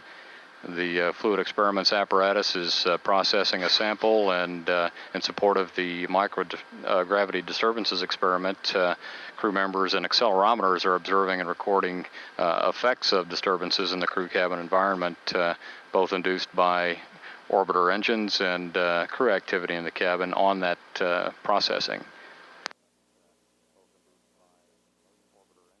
Just before going LOS, flight controllers on the ground confirmed that the burn targets had been loaded, and Columbia on its way to being in the final configuration for the burn, currently in the proper attitude. Following the burn, crew will then maneuver back to a minus ZLV YVV attitude to support alignment of the inertial measurement units aboard Columbia. And also after that maneuver is complete, We hope the crew is going to configure the VCR and show us some pre-recorded television taped aboard Columbia in conjunction with an ohms burn earlier today. We're now 4 minutes away from acquiring signal through the Western satellite. At 2 days, 4 hours, and 35 minutes, this is Mission Control. Columbia, Houston, back with you on the West satellite. Okay, loud and clear. And Houston, just for your info, we were unable to see LDEF. We've tried down the last 2 sunsets and we're unable to see it. Okay, thanks. And we'll give you a heads up when we get another view of it when it's a little closer. Well, you got us interested, so we're going to keep looking now. But This is Mission Control. GNC officer here in the flight control room confirming that Columbia in the proper attitude and configuration for the burn. Standing by now for the RCS ignition about 2 minutes from now. Following this upcoming RCS burn and the consequent readjustment of the orbiter's attitude to support the IMU alignment, we expect to see some downlink television consisting of a videotape recorder dump depicting on-orbit activities in conjunction with an ohms burn conducted earlier today. That downlink expected at approximately 11:30 a.m. Central Time, about 15 minutes from now. This is Mission Control. Propulsion officer confirms the burn underway. And the burn's complete. Nominal burn. The flight dynamics officer here in the control room reporting to the flight director that by his data, the burn looked to be very good. Columbia now maneuvering back to attitude for the IMU alignment. This is Mission Control. Columbia still maneuvering around to a minus ZLV YVV attitude. This attitude that crew Columbia maneuvering their vehicle to is a very desirable attitude for the upcoming final alignment of the day for the inertial measurement units. A number of IMU alignments being conducted throughout the flight in order to assure an accurate navigational platform on board Columbia in preparation for rendezvous. The GNC officer reports Columbia now in attitude. Houston, Columbia, we're in attitude. Roger, Columbia. We see that, and we saw a good burn from down here. Houston, Columbia for tags. Go ahead, Columbia. Answers to your question are yes, no, and no. Yes, the rollers were rolling. No, there's no contamination, and nothing's protruding into the paper path. The only contamination that I see is around the fiber optic part. It looks like some sort of sealant, like maybe RTV has got little shreds on it, but it is not in the paper path. And I've sent 10 or 11 pages through it at different times, and you see it. If you want, if we have live TV or we can downlink to you, I'll show you the pieces of paper that come out of it. Yeah, Marcia, we'd like to see that later on when you get a chance. And we've been looking at something else that as a potential place that's jamming it up, and we're going to look at that some more, and we'll get back with you later. Okay. Columbia, Houston, we're ready for the VTR dump that we talked about before. Anytime, we're configured for it, and we have KU coverage. So whenever you're ready to send it to us, we're waiting. Okay, it'll be coming down shortly. Okay, thanks, Bonnie. And let me know when you have it. I've got a couple words to go with it. Okay, we'll do that. This is Mission Control Houston. That planned VTR dump, possibly a little earlier than expected, planned at 11:30 a.m. It could be coming momentarily. This is Mission Control Houston with Columbia now in the attitude chosen for the IMU alignment. That's a minus ZLV YVV nose south attitude with the bay to the earth. Columbia, Houston, we have good downlink now. Okay, and just as a word of introduction, earlier today you saw the pilots doing menial labor, and now you get to see them do pilot stuff. Now taking television from Columbia in the form of a videotape recorder dump. This video pre-taped aboard Columbia as pilot Jim Weatherby in the commander's seat goes through the paces of an ohms burn conducted earlier this morning. And Houston, the boss didn't tell me anything about doing this burn. He went over and sat in my seat, and there was only one other seat to go sit in. And he didn't have a stick, so I had to do the burn. Sounds like he's giving you your chance. As you can see, pilot stuff takes long, careful thinking and exact and direct actions. They take their time, and the end result is perfection. And that's the way we like to see it, Bonnie. We're getting real close to the burn now, and things are getting a bit tense. I think you'll get to see this one or see how it feels. You'll just watch for the camera motion. In the meantime, Marcia has come up with some more tags paper, and she's giving Dan a short briefing on the status there. I guess you can't really see it. What Marcia's trying to do is show you what happens to the paper. The top half is a smooth sheet and the cutter bar cuts right where you can see it cut, and in her other hand it just folds up like an accordion under the cutter. Yeah, we can see that, Dan. It's kind of hard to see the accordion effect of it, but you can see the proportions of the sheet that you were asking about. Right, and that was real useful information because I think we may have found a place that is a potential jam, and they're working on a fix for it now. That'd be great. And Houston, G. David just started running on the treadmill. Okay, thanks. And Houston, I think we're just about coming up on the burn. It's kind of interesting when you push the translational hand controller forward to fire the aft jets. The whole vehicle, of course, moves forward and carries with it the THC and brings it out of the reach of your hand unless you're careful to brace yourself in the seat or you'll come off the THC. I guess it doesn't do that in the SMS, does it, Wicks? No, there's a whole lot of things this vehicle does that the SMS doesn't do. We're about 2 minutes from the burn. Well, Houston, the boss says I was so smooth he couldn't even notice the burn on the downlink. We fired 2 jets in the aft, which isn't that big of a kick. It does throw your body back a little bit because, of course, without them firing, you're weightless.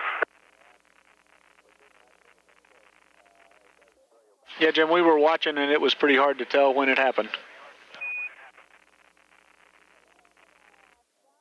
Houston, Columbia. Go ahead, Columbia. So that ended our downlink on the flight deck activities. Normally it's a little bevy of beehives up here, but again, we were looking at the direct and specific motions of pilots in work. I hope you enjoyed it. Yeah, we did. Thanks a lot, Bonnie. We appreciate the downlink anytime. Okay, and I tried to find a camera D colored Earth view for you, but we're in a bit of a funny attitude. We'll have to wait on that. Okay, we have the KU band for about another 7 minutes or so. Columbia, Houston. Go ahead, Houston. for the future treadmill exercises where we want to use the high wrap, if you could give us about a 10-minute heads up again, and if you're not going to do the treadmill on time after that heads up, if you could let us know that you're not going to do that. Apparently the high wrap has limited tape, and you can't go back and record over it. So we'd like to make sure we don't run it for a long time unless we're getting data.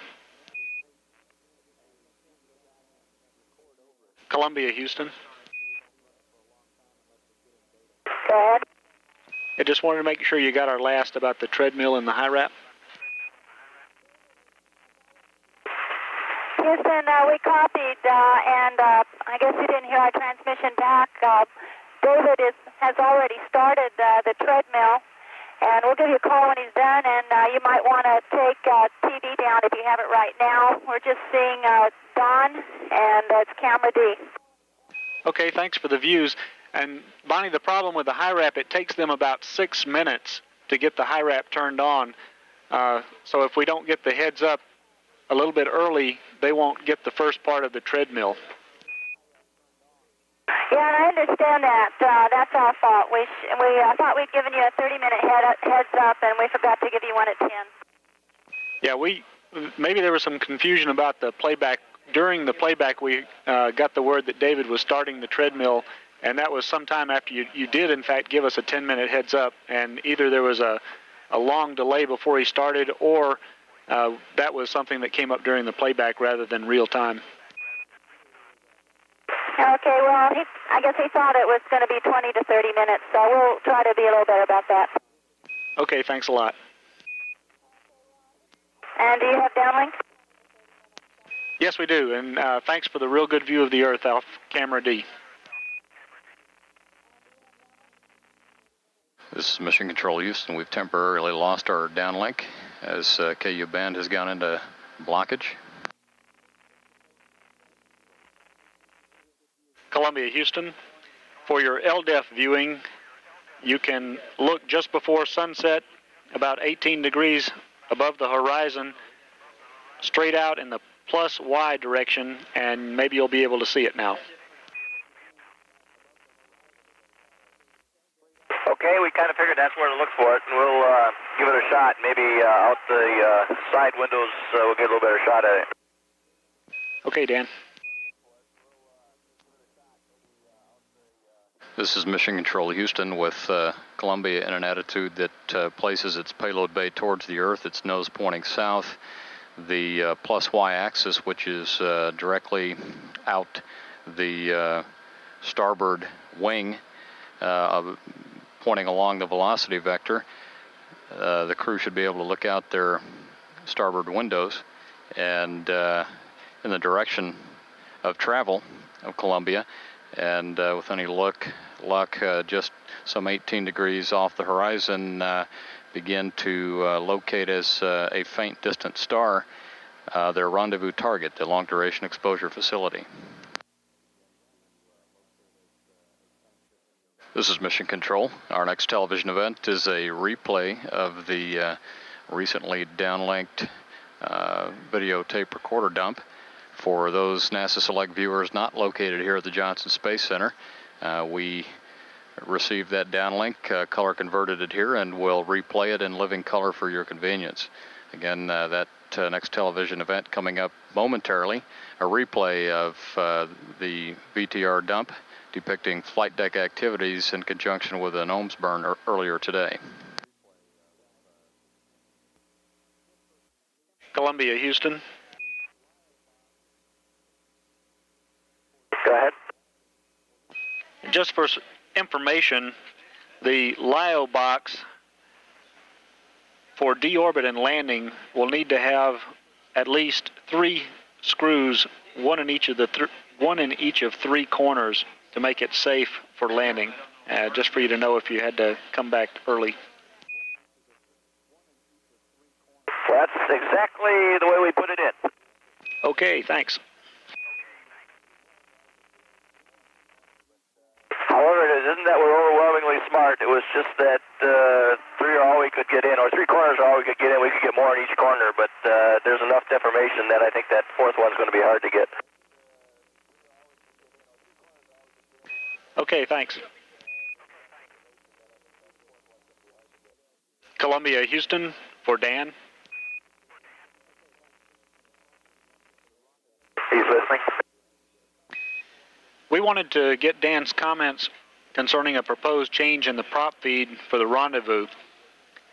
Because we have large margins in the ohms now, we'd like to protect our ohms tank landing weight constraints and the XCG ballast requirements.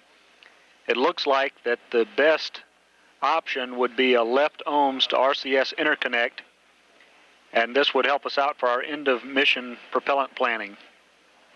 Because all of your training was in RCS feed for the rendezvous, we want to know if Dan has any concerns about doing the rendezvous with the ohms RCS interconnect.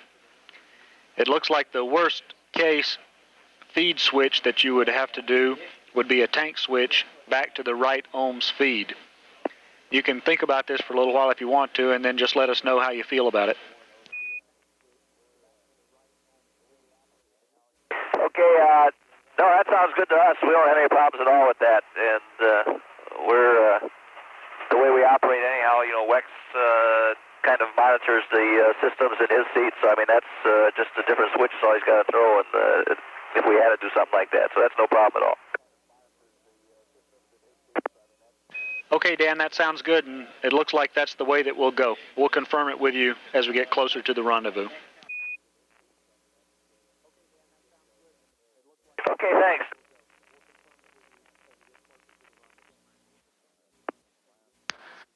This is Mission Control Houston at mission elapsed time, 2 days, 5 hours, and 45 minutes. During the last replay of the VTR dump from aboard Columbia, there was some air-to-ground discussion between Crew Commander Dan Brandenstein and flight controllers here in Houston regarding the quantities of propellant and possibility of revising a propellant feed strategy for the rendezvous phase. Essentially, due to the efficiency of the rendezvous burns to date and the excellent real-time adjustments in planning by the rendezvous flight dynamics and propulsions officers down in the trench, we find ourselves at this point with more ohms propellant on board than expected at this time. The storage location of ohms propellant is forward in the fuselage of the vehicle and the RCS propellant in the rear.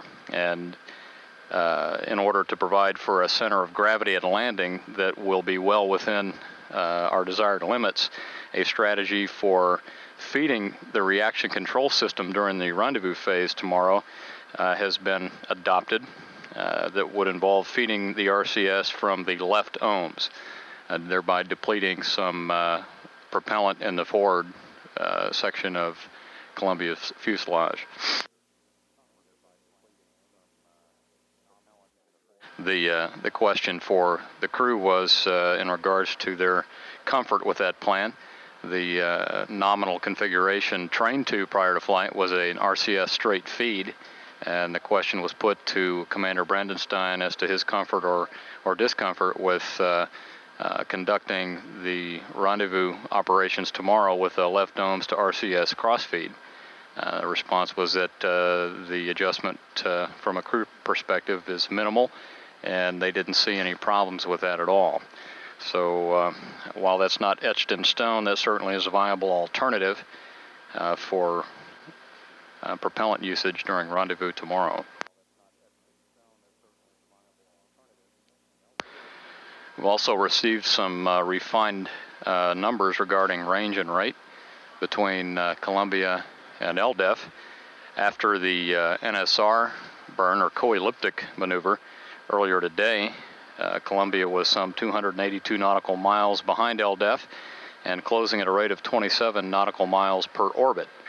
After the most recent burn, the RCS burn, which was a small phase adjust, slowed that closing rate from 27 nautical miles per orbit to 21 nautical miles per orbit, placing Columbia now some 239 nautical miles behind the long duration exposure facility.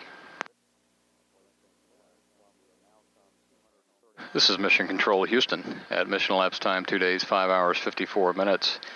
correction to some prior commentary on location of OHMS and RCS propellant tanks.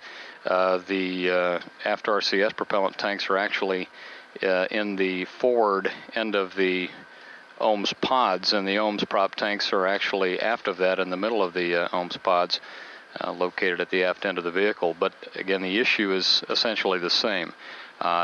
Due to the effects on the center of gravity of the vehicle, a unexpectedly large quantity of OHMS propellant at this point causes not some concern, but commands some attention at this point in terms of predicting landing center of gravity. And one of the strategies proposed at this time for balancing that out would be to make more use of the OHMS propellant, the excess OHMS propellant that we have on board, by cross-feeding left OHMS to the reaction control system during the rendezvous activities tomorrow, rather than the planned straight feed RCS to RCS. Again, that cross-feed configuration would be slightly different than that trained to. The configuration that crew and flight controllers have trained to was RCS straight feed. That doesn't present any problems here on the ground, and just to be sure, ground check with the crew, and Commander Brandenstein concurred that there certainly wasn't anything to be concerned about in terms of the crew support of rendezvous and RCS burns using the OHMS interconnect. So again, that strategy not etched in stone, but certainly one that's been validated by all parties, and one that will be considered. There are a number of burns yet to conduct, and we may wind up with a combination of RCS and propellant feed strategies, but all with the intention of maintaining orbiter landing center of gravity well within the desirable limits for landing. Again, to repeat some numbers regarding the range and rate between Columbia and LDEF after the NSR burn, the orbiter was some 282 nautical miles behind LDEF and closing at a rate of 27 nautical miles per orbit. Following the NC4 phase adjust burn, we find Columbia some 239 nautical miles behind LDEF and a slower closing rate of 21 nautical miles per rev. All quiet on the air-to-ground circuit at this time. We're just 2 minutes away from beginning the pre-sleep period, a 3-hour period of cabin cleanup and winding down of middeck experiments and preparing the cabin for sleep. Sleep scheduled to begin at mission elapsed time 2 days, 9 hours, some 3 hours from now. We're going to lose the signal through the tracking and data relay satellite east in about 9 minutes. It's currently 2 days, 5 hours, 59 minutes. This is Mission Control.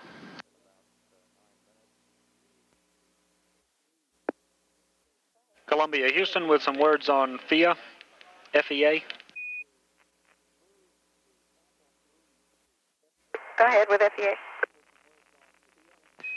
Yeah, we would like for you to move the sample 3 FEA termination 1 time to the end of pre-sleep, and then delete termination 2.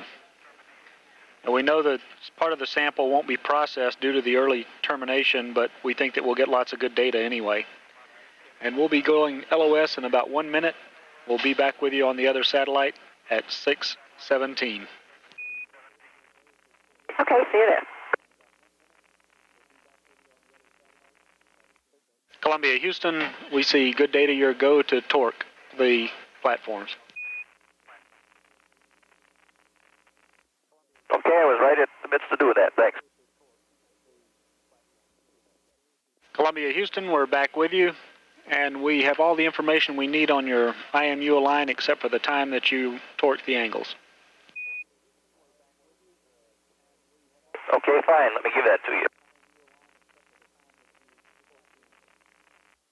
The time was 2 days, 6 hours, 8 minutes, and 50 seconds. Okay, we copied 2 days, 6 hours, 8 minutes, and 50 seconds. Thanks.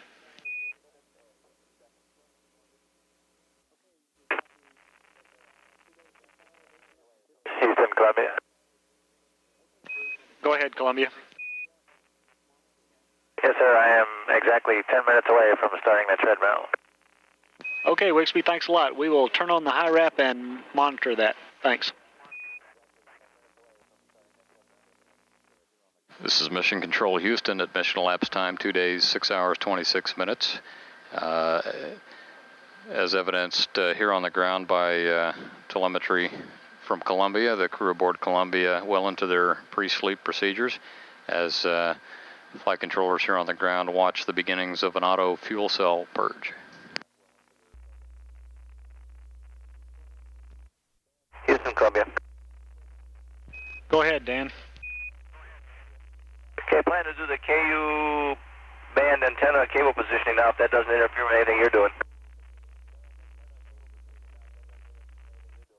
Okay, Dan, we're not using it, so you're go to do that. Okay.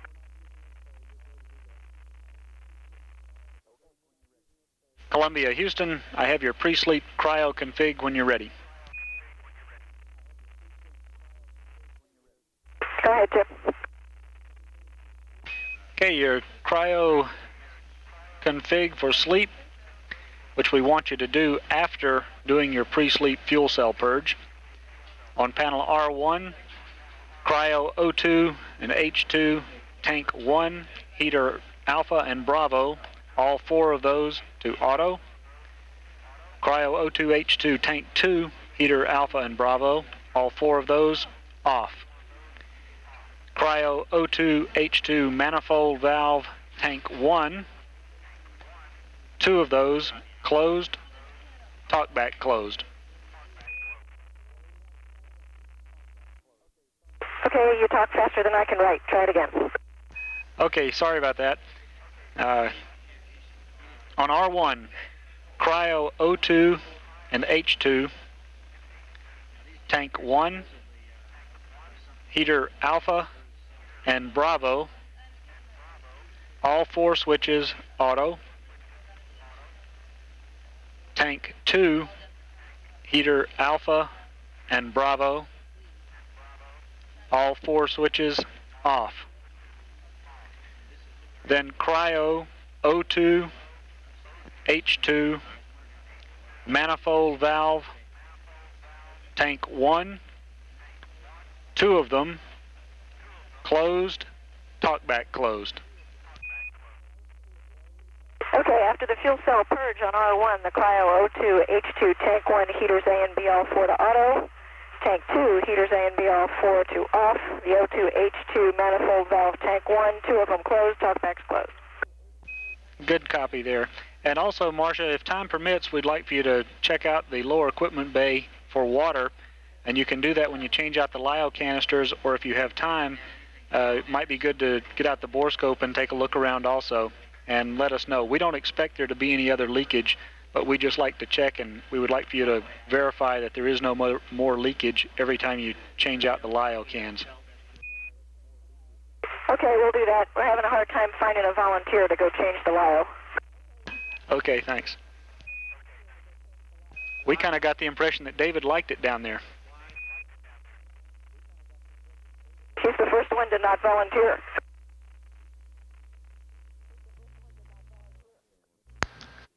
This is Mission Control. The LiO being referred to as the lithium hydroxide canisters located under the floor of the middeck, which scrub carbon dioxide out of the crew cabin environment. Just below the LiO canister box is where the morning activities focused today, as G. David Lowe and other crew members scrubbed and sopped and mopped excess water out of the bilge, as it were, due to a discovered leak in one of the humidity separators. HumSep A was deselected and HumSep B is working properly now. And the evening LIO changeout is the next opportunity to get down there and take a look and see if there's any more excess water left after this morning's cleanup operation. Columbia, Houston, I have an MLE target of opportunity when you're ready to copy. Go ahead. This is for the near the end of orbit 37, a large convective thunderstorm that's near Botswana and Zimbabwe. Latitude 23 south, longitude 20 east. The camera on at MET of 02/07:30, and camera off 2 minutes later. Oh, correction, that's 9 minutes later for the camera off at 7:39. Okay, we'll turn it on at 7:30 and turn it off 9 minutes later. That's good readback.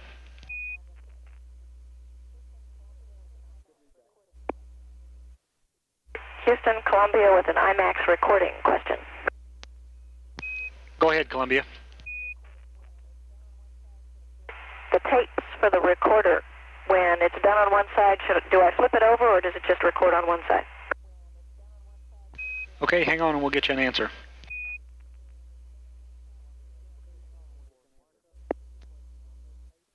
Columbia, Houston for Marcia, your question on the tape. Columbia, Houston, back with you on the east satellite for Marcia. The tapes are two-sided, so you can flip it over and use the other side. Okay, thanks.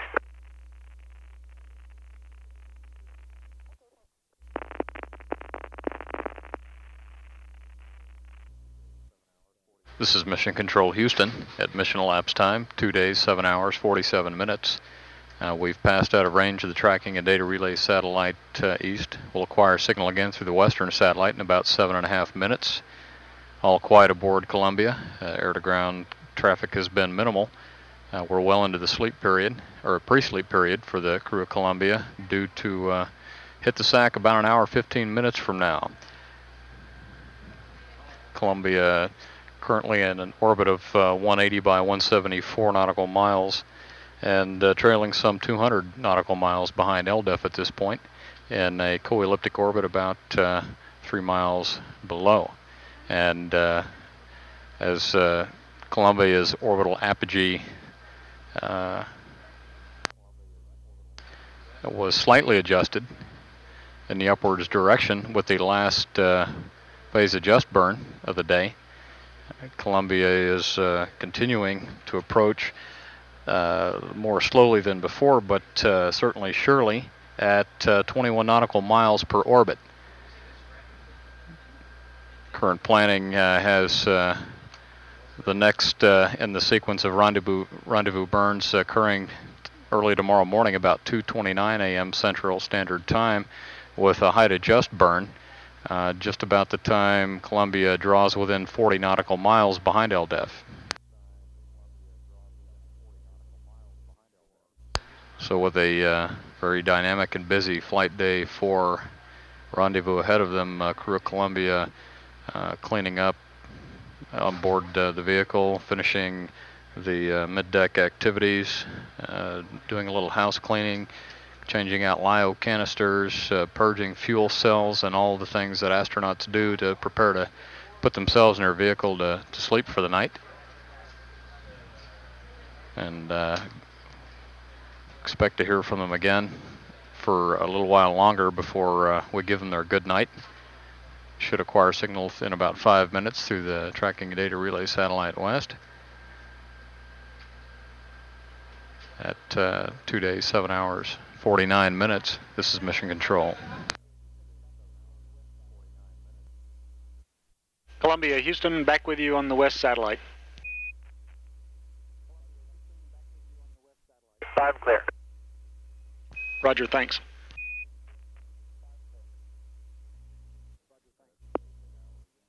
This is Mission Control.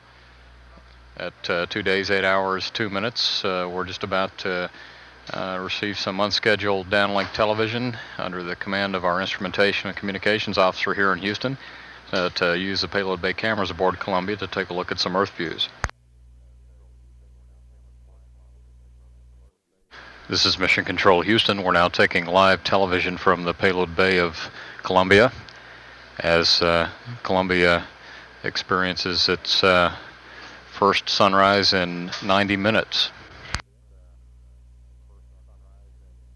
Orbiter should be crossing the terminator from dark to light in just a few minutes as it tracks on the ascending node of orbit 38 over the Pacific Ocean.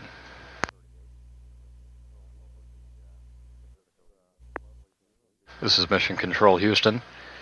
This lovely view of the forward bulkhead of Columbia's payload bay, brought to you by the Instrumentation and Communications Officer here in the flight control room. In the process of commanding the onboard camera, the Delta camera in this case, we had a comm dropout and lost the forward command link, and he was unable to stop the right pan command. Ergo, the stop of that camera motion at the camera stop, and this dynamic view of thermal blanketing on the forward bulkhead.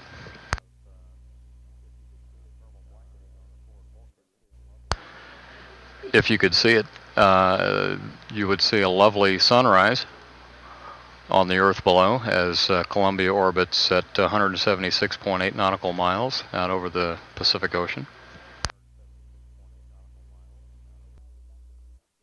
Columbia, Houston, we'd had a comm loss for a while. We're back with you now. You're loud and clear, Jim.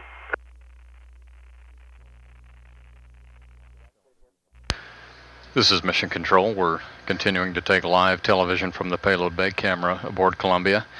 The thin wire with the bright orange ball on the end of it is called a berthing whisker, very much like a curb feeler. These are little probes that will, and visual aids that will assist in properly aligning LDEF with its location in the payload bay when the time comes to bring it to rest in Columbia's payload bay.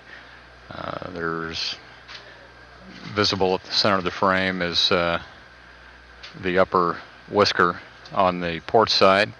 There's one located in the center on the keel line in the bottom of the payload bay, and then another one just entering the frame in the lower left-hand quadrant on the starboard side.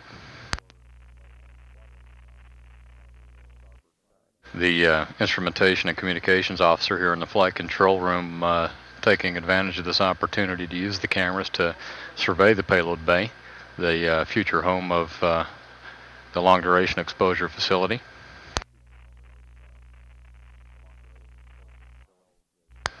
Racing some 200 nautical miles ahead of Columbia at this time.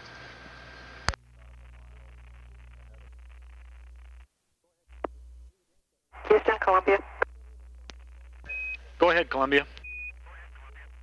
I can give you the film report if you want. We would like that, Marcia, and also report on any of the secondaries you have. And also, you should have just gotten 2 teleprinter messages on board, the TRAJ message and one about PDR SOPs for tomorrow. Well, I'm glad I called. Okay, we've shot 3/4 of a row of IMAX outside 774 feet. We tried to do the sandstorm that we got on the morning call, although our attitude was not perfect for it out the window that was suggested. Then we shot some dust about a minute later. We shot a blue planet looking blue, and we shot some smoke over Brazil. I did film test 1 twice through window 2, once on the west coast of Africa and once over Madagascar, and that was just to sort of try to get the hang of it. Okay, we copied that. Okay, we did AFE on everybody, we did tilt frame on everybody at the same time, and it seems to be working real well. Okay, copied that.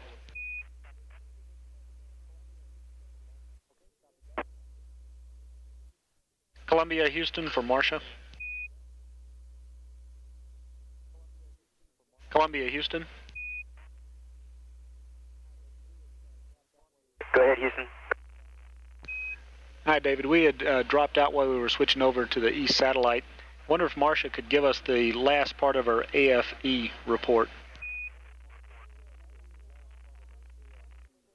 For AFE, we said we did AFE on all 5 folks, and we did the tilt frame on all 5 folks. And the other mid-deck is that the pilot did his spitting, and your messages are on board. Okay, we copy that, and we copy the spitting, and the messages are there. And Dan's running on the treadmill right now, just started. Okay, thank you. And STS-1 was deactivated earlier today. Okay, thank Wixby. And also, if you can, we'd like to get a PCG temperature. And if you have looked at the AFE CRT anytime, if you'd tell us what it's looked like today. We'll get that to you, Jim. Thank you. Jim, Marcia's getting the temperatures right now. The AFE CRT had the same type of stuff that we saw yesterday, where just the top inch or so was sort of leaning off to the left side, but again, looking through the camcorder, everything looked fine. So we got 5 good takes on it today. Okay, thanks, David. And the PCG temps are 22 and 4. Okay, we copied that. Thanks. Columbia, Houston, your go to terminate the FES dump per message 007 Charlie. And customers would like to know if you have any words on FEA from today. Okay, we copied both parts. I'll do the first part and stand by in a second. We'll have to give you those words later, Jim. Okay, thanks. This is Mission Control. That last call from Capcom Jim Voss to pilot Jim Weatherby aboard Columbia, giving him the go to terminate the supply water dump through the flash evaporator system, rather than using the standard supply dump system, which results in a propulsive effect as water is ejected through the dump nozzle of that system. Is determined to be prudent to use the slower evaporation system to rid one of the supply tanks of water in order to avoid having to compensate for any propulsive drifts with RCS burns or causing any more complications in the rendezvous profile than is necessary. So we've been quietly and carefully and slowly purging water through the flash evaporator system topper all day, and now that supply tank B is down to 0%, crew's been given the go to terminate. Houston, Columbia. Go ahead, Columbia. We will not forget the LIO change out tonight, although we are going to be a little bit late. Okay, we understand.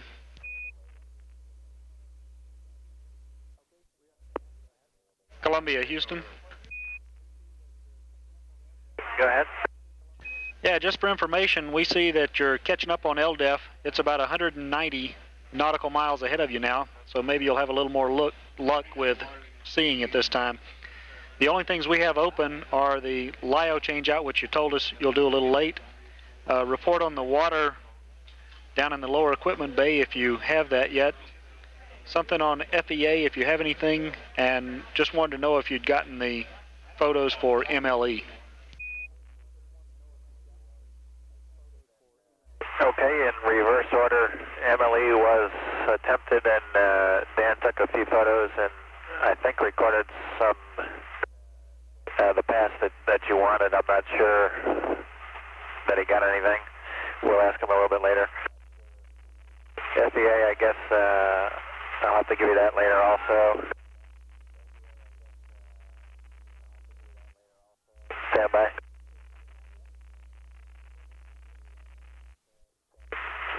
Columbia. Go ahead, Columbia. I'll give you a short report on FEA if you're ready. Yeah, we're waiting anxiously. Okay, we managed to catch all the burns except for the very short one. I think it was NC4, and all three treadmills. And as you might expect, on the large burns, there was some pretty significant deformations of the melt. The slower speed of 12 millimeters seems to have a significant effect on how the melt propagates. It's very difficult to keep it within limits. It spreads within 1 or 2 watts. We've been running about 45 to 48 watts on this particular sample. Another thing of note is that the indium appears to almost have a skin. It will create a melt internally without the skin deforming, so that the scribe lines that we have actually don't disappear. And the reason we know that is that when we do have the disturbance, you can actually see the entire zone melt, the entire zone move. Another thing of interest is that even in a quiescent state where the FEA is located, if you look closely at the surface, you can see a cyclic deformation of it that's probably related to some G-jitter from a fan someplace. At the present time, we're wrapping up operations on FEA, and I think we forgot to give you another high wrap call for Dan, and we're sorry about that, but he's finishing up his treadmill ops. Okay, thanks for that excellent report on FEA, and I don't think we were expecting to catch Dan's on the high wrap. Okay, and we'll have some more words for you on MLE a little bit later. Okay, I think that can probably wait since it's getting right about bedtime now. If you don't have time for it, you can always tell us tomorrow. And we hope that you've had a real good day, and tomorrow's a big day, so get a good night's sleep tonight. We'll see you tomorrow. We're going to turn you over to the planning shift now so they can watch after you while you're sleeping. We had an excellent day, and we're looking forward to tomorrow. This is Mission Control Houston with a mission elapsed time of 2 days, 10 hours, 6 minutes. The planning team has just completed taking handover from the Orbit 2 team, and the Orbit 2 team has been released for the evening. The planning team now settling in to begin an evening's work of putting together messages and changes to the flight plan. Those changes will be uplinked to the crew via the teleprinter, and will be uplinked shortly before they wake up. Crew wake up now scheduled for about 6 hours 52 minutes from now. In the meantime, our next television event will be a change of shift briefing with off-going Orbit 2 Flight Director Bill Reeves. That briefing is scheduled for 5 p.m. Central Standard Time here at the Johnson Space Center in Building 2, Room 135. This is Mission Control Houston. Our next television event, a change of shift briefing with off-going Orbit 2 Flight Director Bill Reeves, will be upcoming in about 10 minutes or so at 5 p.m. Central Standard Time. That will be in Building 2, Room 135 here at the Johnson Space Center.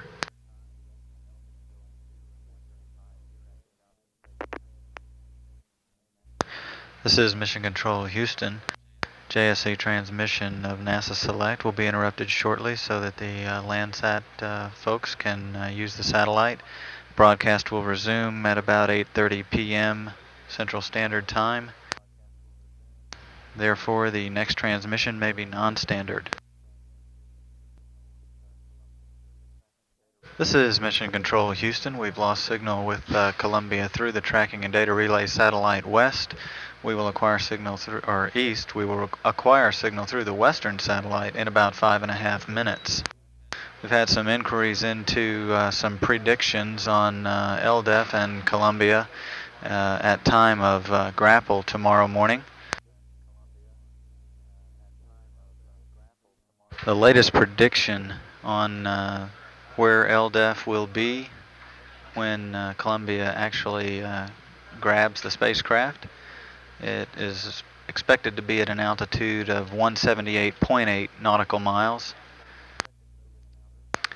and the two spacecraft's locations over the Earth at that particular moment will be slightly west of Hawaii, expected to be 21.9 degrees north by 168.1 degrees west. Again, that time of grapple in mission elapsed time is about 3 days, 2 hours, 13 minutes. And that time, as of now, is still holding.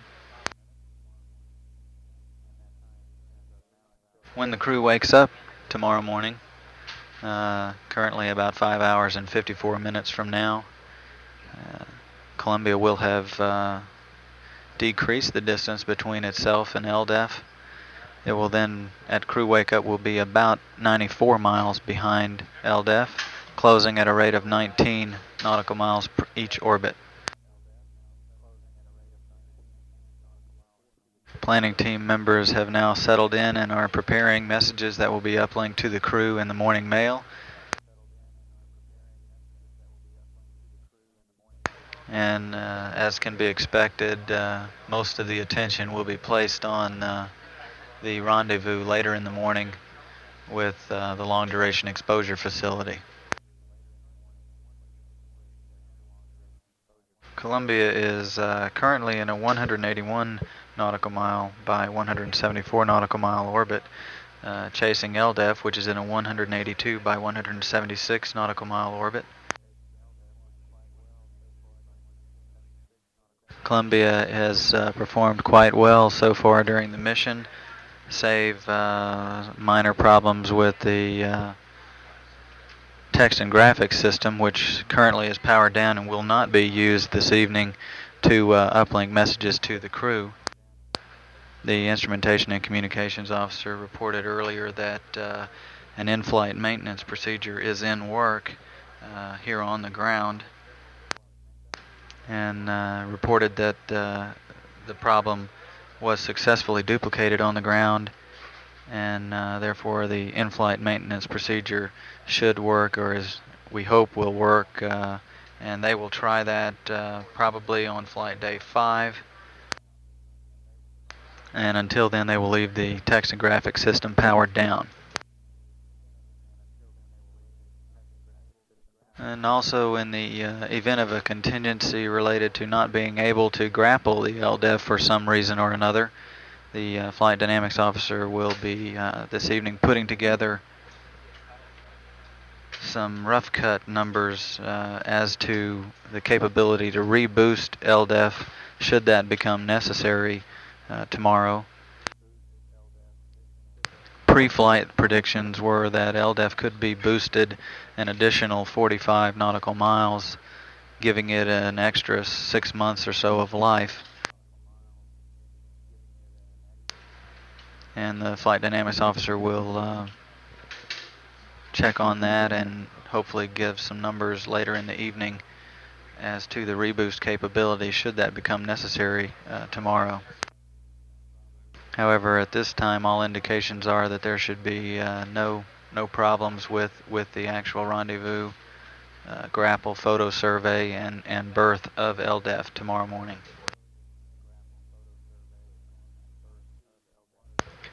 Earlier today, crew of Columbia performed 2 water dumps, and the electrical and environmental communications officer reported that those went quite well. We're looking at the possibility tomorrow of doing a wastewater dump, and that will be the numbers on that will be tweaked and put into the flight plan updates to the crew. An earlier problem in the humidity separator B traced to a leak in that unit led to the crew to shut that off and switch to the A side, which is working quite well at this time. And during the evening, the planning team will continue to look into an in-flight maintenance procedure if A were to fail, obviously as a fallback procedure, and also to continue to look into what went wrong with B. During the handover from Orbit 2, the PDRS officer, or Payload Deployment and Retrieval System officer, reported that the Remote Manipulator System arm, the RMS, is very clean and is ready for the rendezvous in the morning. During the evening, the team will update the burn ignition times for the final phasing burns leading into LDEF in the morning, and those burns are currently scheduled. The NH2 burn is currently scheduled for 2 days, 19 hours, 54 minutes. And predicts for that are delta V total of 2.8 feet per second. That will be followed less than an hour later by the NC5 burn at 2 days, 20 hours, 40 minutes. That will, the delta V on that will be about 1.3 feet per second. About 2 hours later, at 2 days, 22 hours, 45 minutes, the NCC burn will take place. And that will be followed less than an hour later by the terminal interface burn at 2 days, 23 hours, 42 minutes. That delta V will be approximately 2.9 feet per second. All these times are likely to be refined during the evening, and those numbers hopefully will be made available later on. We now have acquisition of signal with Columbia through the Tracking Data Relay Satellite West. We're 5 hours and 46 minutes away from waking the crew. We're now 2 days, 11 hours, 13 minutes into the flight of Columbia on mission STS-32. This is Mission Control. This is Mission Control Houston, a mission elapsed time of 2 days, 12 hours, 53 minutes. Columbia now just off the west coast of China, heading out into the Pacific Ocean on orbit 41. Just concluded a weather briefing here in the control center. Weather for the next couple of days at Edwards looks fairly good. There is a front moving in on the west coast of the U.S. that could drop a little rain on California in that area. Otherwise, Edwards is a fairly clear site. Edwards or Northrop is go both Friday and Saturday should we have for some reason to come home early. And the Kennedy Space Center is clear except for some early morning fog. On Friday and Saturday it's clear, but there are some gusty winds. Everything continuing to go very smoothly on the planning shift this evening. Controllers are putting in final inputs and preparing to review messages for uplink to the crew when they wake up now a little more than 4 hours from now. At crew wake up later this evening or tomorrow morning for them. Columbia is expected to be about 94 nautical miles behind the long duration exposure facility, closing on the satellite at a rate of 19 nautical miles each orbit. Several additional burns are planned for flight day 4, leading to a grapple of the LDEF at approximately 8:48 a.m. Central Standard Time. That translates to 3 days, 2 hours, 13 minutes mission elapsed time. Following grapple, the satellite will be maneuvered by Mission Specialist Bonnie Dunbar using the arm and rotated for a photo survey in which Mission Specialist Marsha Ivins will take a number of photographs of each side and each tray of the cylindrical facility. Following that photo survey,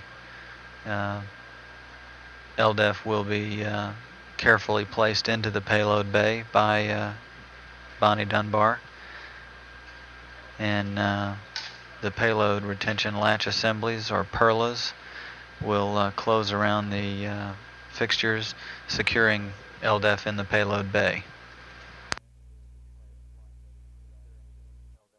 And meanwhile, our next television event will be a replay of Flight Day 3 activities. That replay is scheduled for 9 p.m. Central Standard Time, and that's about an hour and a half away. That will be at a mission elapsed time of 2 days, 14 hours, 25 minutes. The duration of the replay is about 14 minutes. We're currently at 2 days, 12 hours, 57 minutes. This is Mission Control.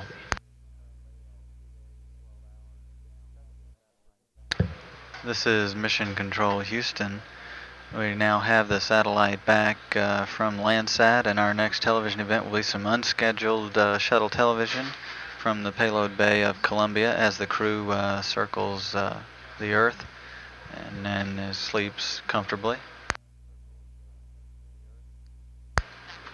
We're planning to get some Earth views and hopefully some land views of South America as we pass over that continent.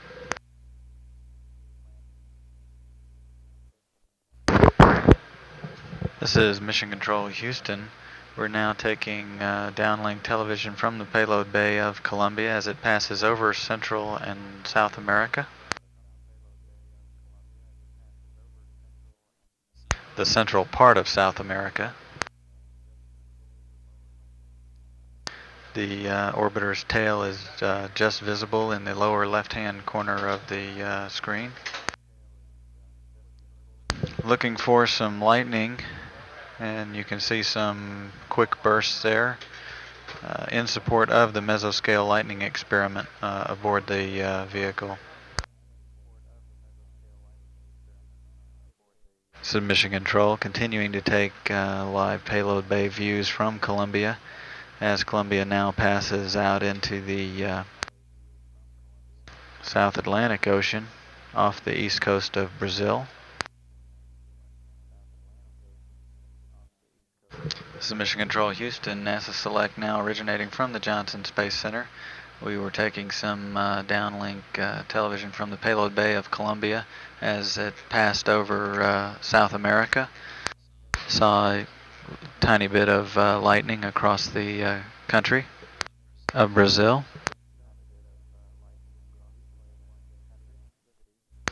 And our next television event will be a replay of Flight Day 3 activities. That replay is scheduled for about 32 minutes from now at 9 p.m. Central Standard Time.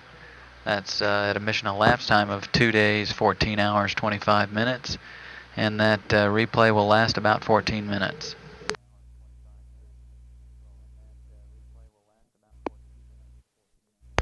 This is Mission Control Houston.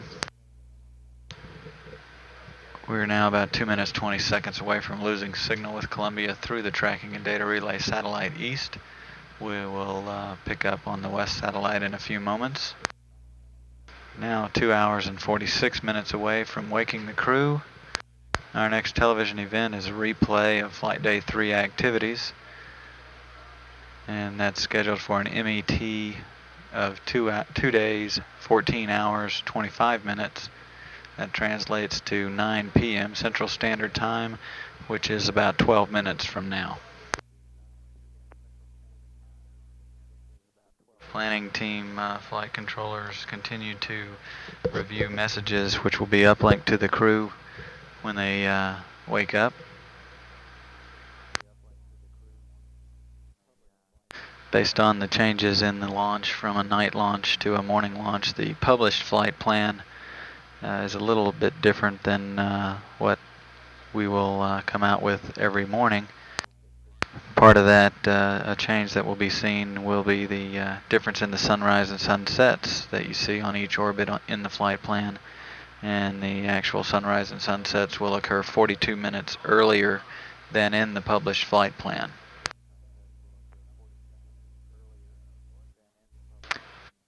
The comfort factors aboard Columbia are that the cabin temperature is currently at about 75 degrees and the cabin humidity is at 35%. So any concern over whether humidity separator A is working is really not worth mentioning, since it's obviously working very well. Humidity separator B was turned off and switched to the A side earlier today when a leak was detected in that. The crew earlier today removed all the water that had accumulated in the equipment bay and shut that down and switched to the humidity separator A, and that has been working fine since.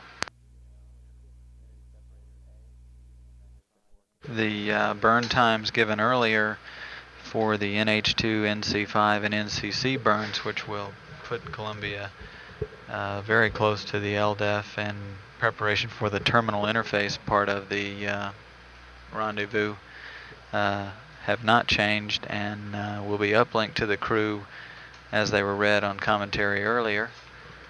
The NH2 burn is scheduled for 2 days, 19 hours, 55 seconds. The NC5 burn is scheduled for 2 days, 20 hours, 40 seconds.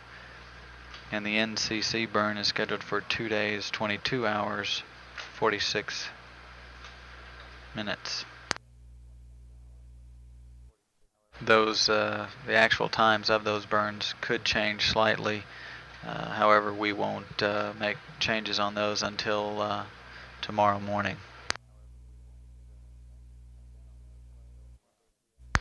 Now standing by to send down a replay of Flight Day 3 activities in about 8 minutes. We're currently at 2 days, 14 hours, 17 minutes. This is Mission Control.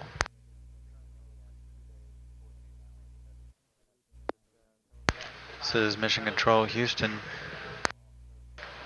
That television replay of Flight Day 3 activities will also be replayed again at 3:30 Central Standard Time tomorrow morning at an MAT of 2 days, 20 hours, 55 minutes.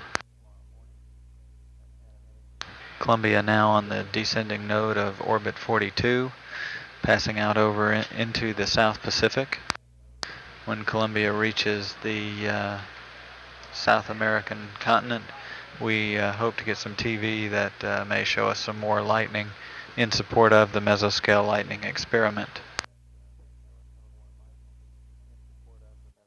This is Mission Control Houston. Our next television event will be some Earth views coming down from the payload bay of Columbia as it approaches the continent of South America. We hope to get see some lightning as we pass over the continent. That television will come down about 9:51 p.m. Central Standard Time, about 6 minutes from now.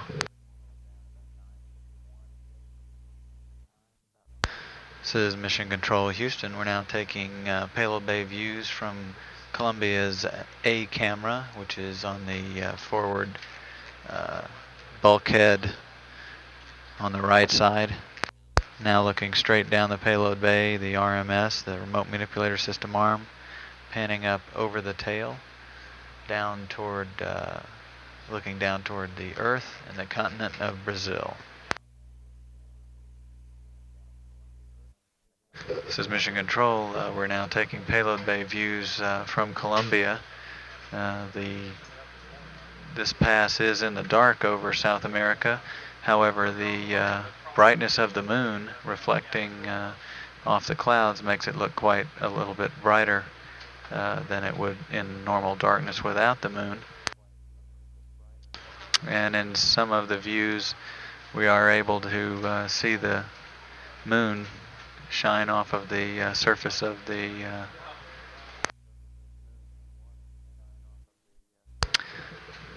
glinting off the surface of the water. Because of the brightness of the moon, it will be very difficult to pick up any lightning traces from storms that are sitting over the continent.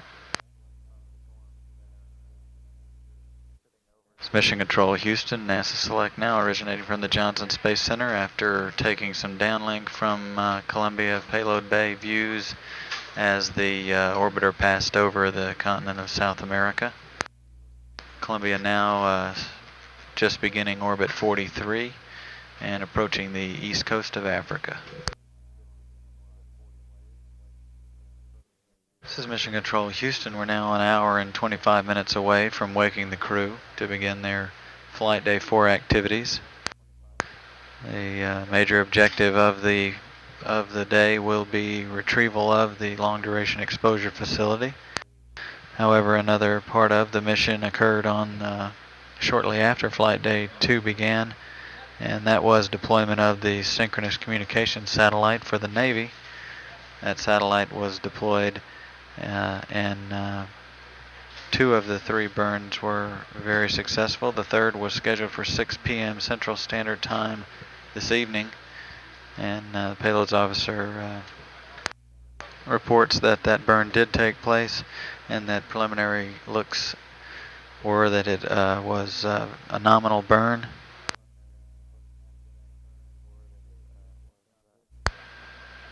And after that burn, CENTCOM should be in a highly elliptical orbit, 22,994 miles apogee by 3,603 perigee.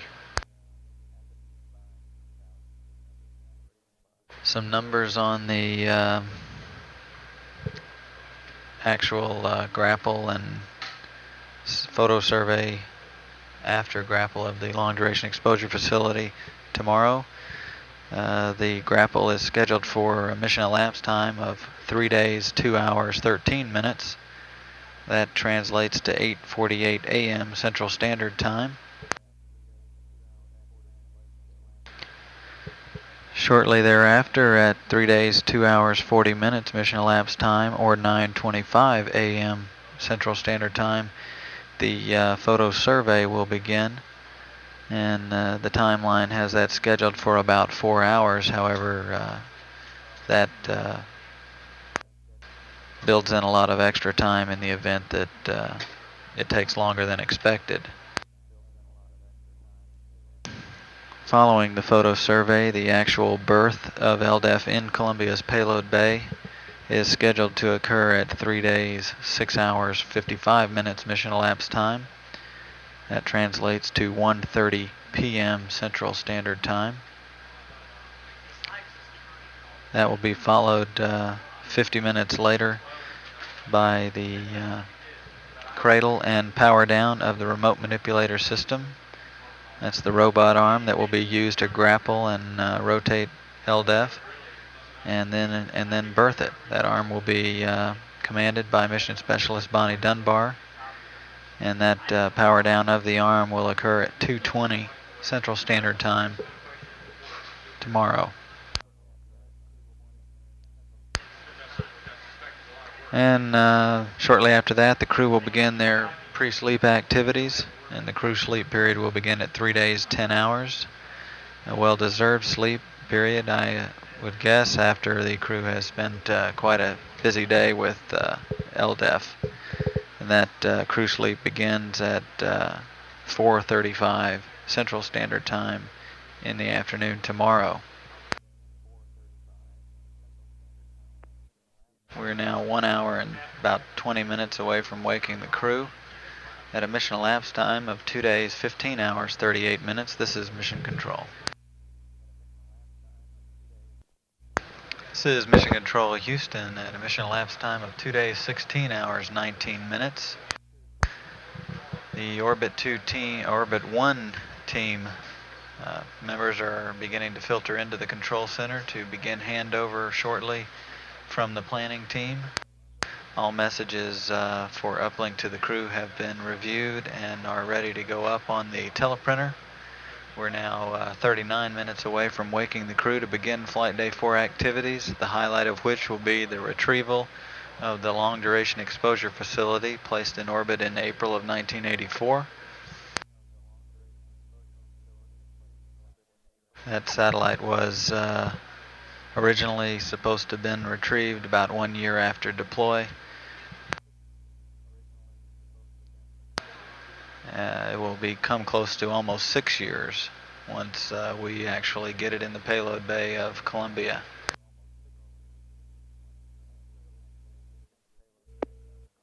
This is Mission Control Houston.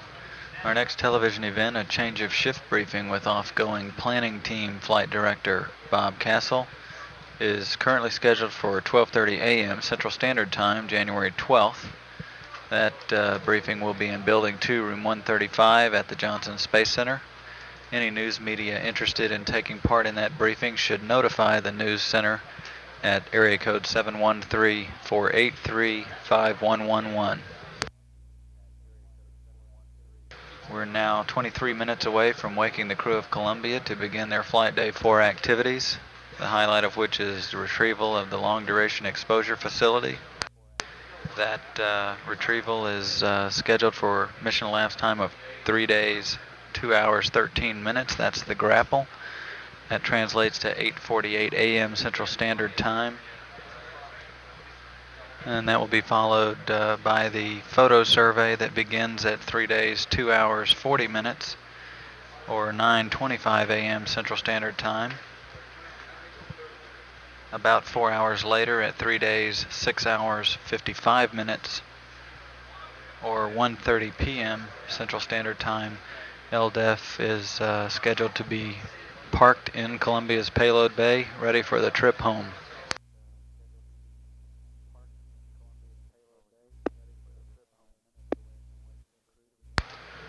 This is Mission Control Houston, just over 5 minutes away from waking the crew to begin Flight Day 4 activities. Columbia now beginning orbit 44. The grapple by Columbia's remote manipulator system arm will occur at 3 days, 2 hours, 13 minutes mission elapsed time. Translates to 8:48 a.m. Central Standard Time. That will be followed by the photo survey at 3 days, 2 hours, 40 minutes, or 9:25 a.m. And the berth in Columbia's payload bay will be at 3 days, 6 hours, 55 minutes, or 1:30 p.m. Central Standard Time. Orbit 1 flight controllers now in process of taking handover from the planning team, and that will occur over the next half hour to 45 minutes. And then the planning team will be released for the evening, and the Orbit 1 team will take over and guide Columbia and crew through the rendezvous and retrieval of LDEF and berthing in the payload bay. The actual photo survey and berthing will occur just after handover to the Orbit 2 team later tomorrow morning. Our next television event is a change of shift briefing with off-going planning shift flight director Bob Castle. That briefing is currently scheduled for 12:30 a.m. Central Standard Time in Building 2, Room 135 at the Johnson Space Center. Any news media interested in taking part in that change of shift briefing should notify the newsroom at area code 713-483-5111. Now 2 minutes 20 seconds away from waking the crew. This is Mission Control. This is Mission Control Houston. We right now are not locked up on the tracking data relay satellite, and as soon as we get locked up, they will be awaking the crew. 5, 4, 3, 2, 1.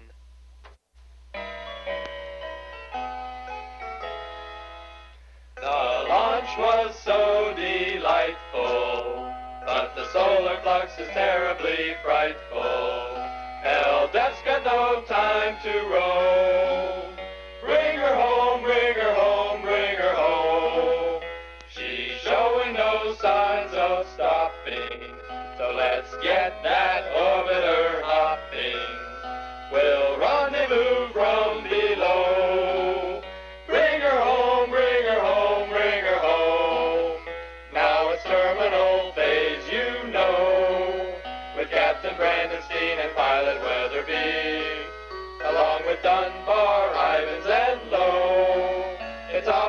conditions of proximity. Proxops! Oh, the armed troops are up real lightly. Photo surveyed and latched down tightly. Close the doors and light the ohms. Bring her home, bring her home, bring her home.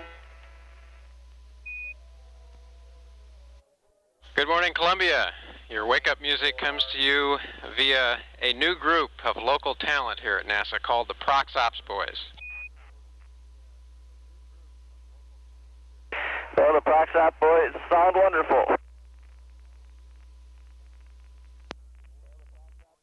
Columbia, we should have all of your teleprinter messages on board at this point. We also tagged up a relative motion plot, which we show was a successful tags uplink. So we're planning to send up 4 more messages, including the 3 preliminary pads and a maneuver TIGS message. Well, Steve, we got good news and bad news. It went clunk in the middle of the night, but since I cleared the jam yesterday, we hadn't sent through enough paper to get any blank ones, so I've got 2 black sheets. We need to send through some more paper till we get them clear, and then send your messages again. Okay, Marcia, we copy that, and we'll go ahead and send them up again. Now keep sending stuff until I tell you you get a clear sheet, or you can ask me to advance them till I get a clear sheet, and then you can send a message. Okay, Marcia, go ahead and advance and tell us when you're ready. Okay, we'll do that. In Columbia, we have several updates to your flight plan this morning, but we have one that we'd like you to get started on right away. It's called out in your flight plan updates at 17:30. It is a FES supply water dump. I can either read you the steps or you can find them there and we can execute them now. Well, if you want to start it immediately, you can read them to me, otherwise we can go down and get the message and have it started by 17:30. Okay, Dan, we'd like to read them to you. Ready to copy? Go ahead. Okay, on panel R12L, supply water tank Charlie outlet closed, talkback closed. Supply water tank Charlie inlet closed, talkback closed. Crossover valve open, talkback open. And on panel L1, radiator controller out temp high. Okay, we'll get that in work. Thank you much. This is Mission Control Houston. That exchange was to allow the crew to begin the flash evaporator system activation earlier than had been called for in the uplinked package of the execute package this morning. The Flight Day 4 wake-up music was to the tune of Let It Snow, obviously written based on a pre-Christmas launch.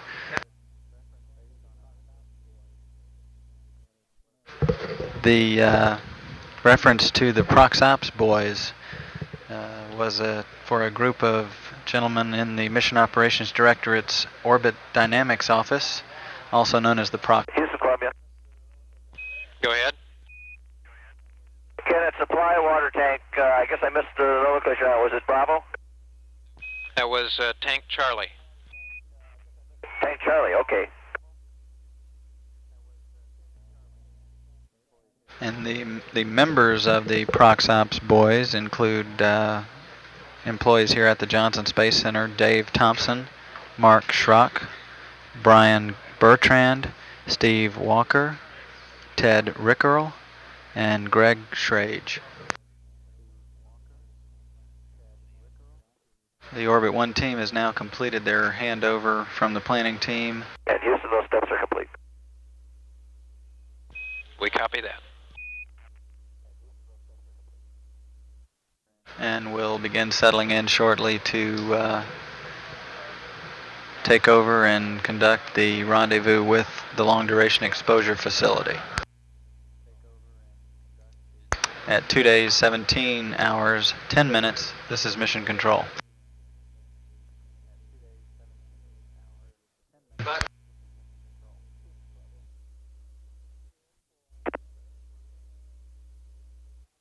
Houston, Columbia.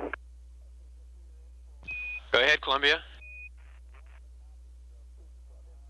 Okay, just for your info on message, one of the copies of 21R, looks like 21B, page 3 of 3, lines 1 through about 10, have intermittent and interspersed diamonds in place of real nomenclature. However, the other copy looks to be good. Okay, we copy on message 21 Bravo, page 3, lines 1 through 10. We have some intermittent diamonds and everything else is good. Yeah, those lines are unreadable, but like I say, from the other copy, we can, that came through in fine style, so we won't have any problems with it. And Columbia, can you tell us whether it was the first or second copy that came up that had diamonds on it? Give me a second to figure it out. It was the first copy. Okay, understand the first copy. This is Mission Control Houston. Our next television event, a change of shift briefing with off-going planning shift flight director Bob Castle, has been canceled. At the present time, the Orbit 1 team is now handling this shift. The planning team has been released for the evening and will return at 4:30. Houston, Columbia. Go ahead, Columbia. Okay, on that teleprinter, also message 24 from lines 7 through the end are unusable because of little diamonds all over the place. And the first line of whatever the next message is, although I think we can make it out, it's concerning the HISA anomaly.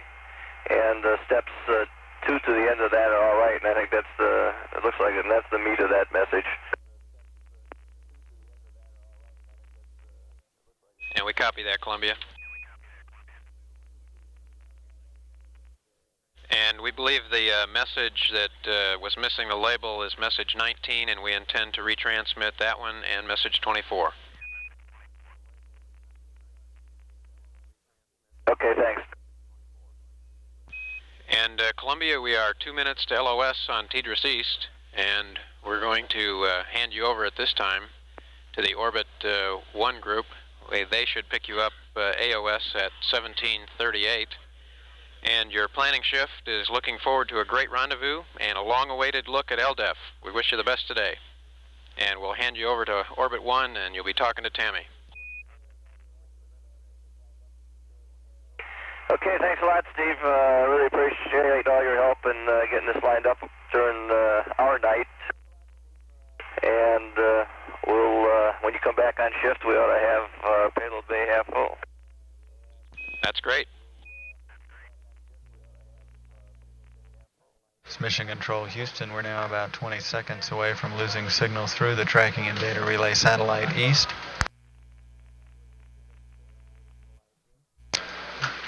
And we will pick up a signal with the crew of Columbia in 9 minutes. Columbia Houston, good morning. We have you through Tidris West. How do you read? Columbia Houston, good morning.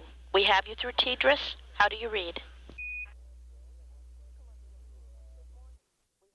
We get on clear, Houston. And we have one question for you. We have been unable to locate the second 20-foot TV cable for interior use. The ref data indicated it was in the same locker with our camcorder, but that is not the case. And if we could have a hint, we would appreciate it, because I think we've looked just about everywhere we could think of. Okay, Dan, we'll check into it and get back with you. Houston, Columbia. Go ahead, Columbia. We got good white tags paper now. You can send up a message. Okay, Wex, thanks. We'll do that shortly. In Columbia, Houston, we believe that LDEF may now be visible to you. If you take a look out the pilot's window, LDEF is expected to be located about 20 degrees above the horizon. Okay, Houston, we'll take a look. It might be a little bit light yet. However, Wex and I rolled over during the night and saw it just as plain as could be. Super. Thanks for the report.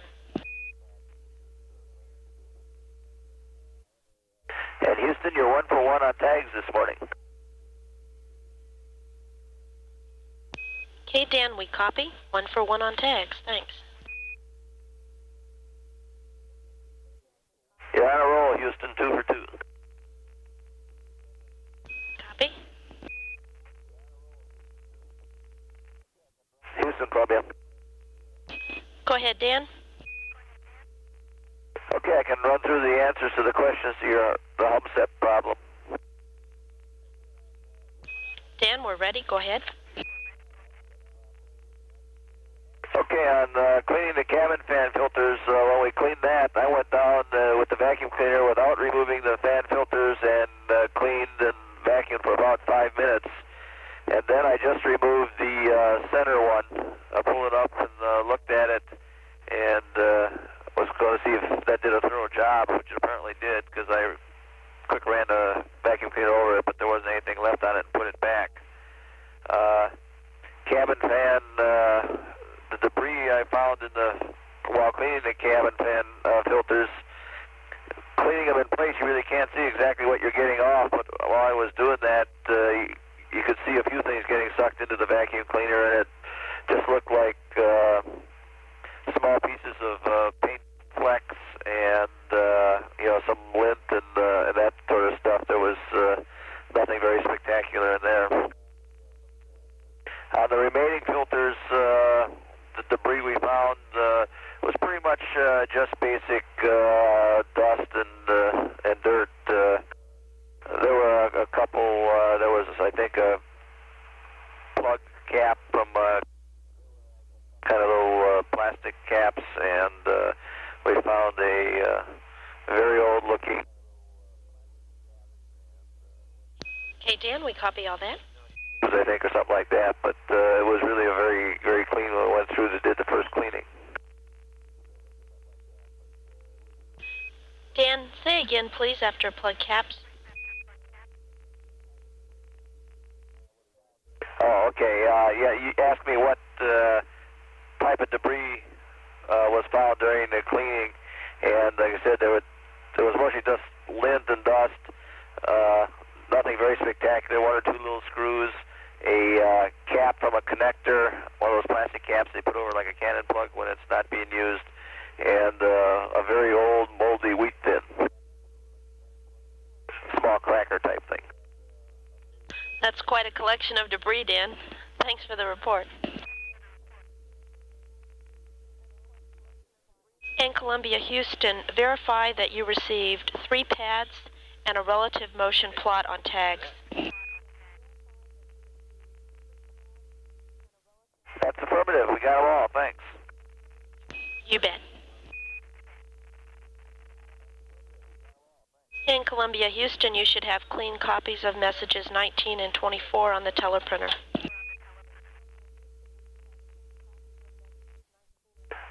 Yes, we have them.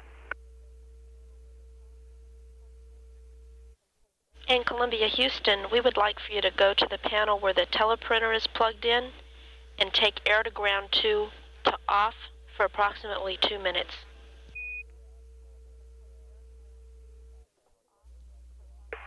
And Houston, Columbia, on the teleprinter comm panel, you want air ground 2 off, and then what? Dan, we'd like you to turn that off for about 2 minutes. We'll give you a call when we want you to turn it back on. We have a problem with the tone being locked on, but we'll let you know when to take air to ground 2 back on. Okay, it's off right now. Thanks. It's Mission Control Houston. That tone they're discussing is the turnaround tone on the air-to-ground 2 circuit, which is the indication that the teleprinter is having data sent to it and is receiving it. We were locked on to that tone, and they've thrown a switch to eliminate it. The teleprinter messages having already been found. We also just heard a report from the commander, Dan Brandenstein, on what he found during the normal daily filter cleaning. They clean cabin filters for debris and that kind of thing that shows up as the fans do their job in circulating air through the cabin. Back in the Skylab program, it used to be common for the astronauts to report that a pen or a pencil or a piece of paper that they lost some days before would ultimately migrate to that point in the orbital workshop where the filters were located, and they generally found all of their lost and found items there. Same is true on the Columbia, although it's a smaller volume. The filters move the air around. One of the things we're looking at, the problem with the HumSep humidity separator B yesterday, is believed to have been caused by one of the pitot tubes on that device having been clogged by some lint that was moving around in the cabin due to the air circulation.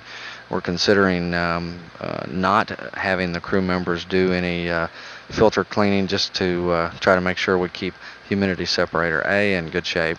And one of the things we wanted to see was get a feel for the amount of debris that's moving around the cabin.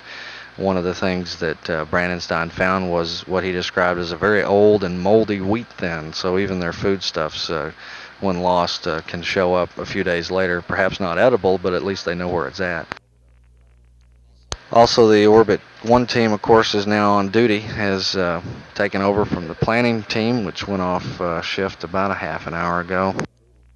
During the handover briefing to the Orbit 1 team, it looked as if all systems aboard Columbia were operating in very good shape. The flight dynamics and rendezvous people are very proud of the precision with which they've guided Columbia to the point in space it now occupies as we're ready to begin the final chase toward LDEF.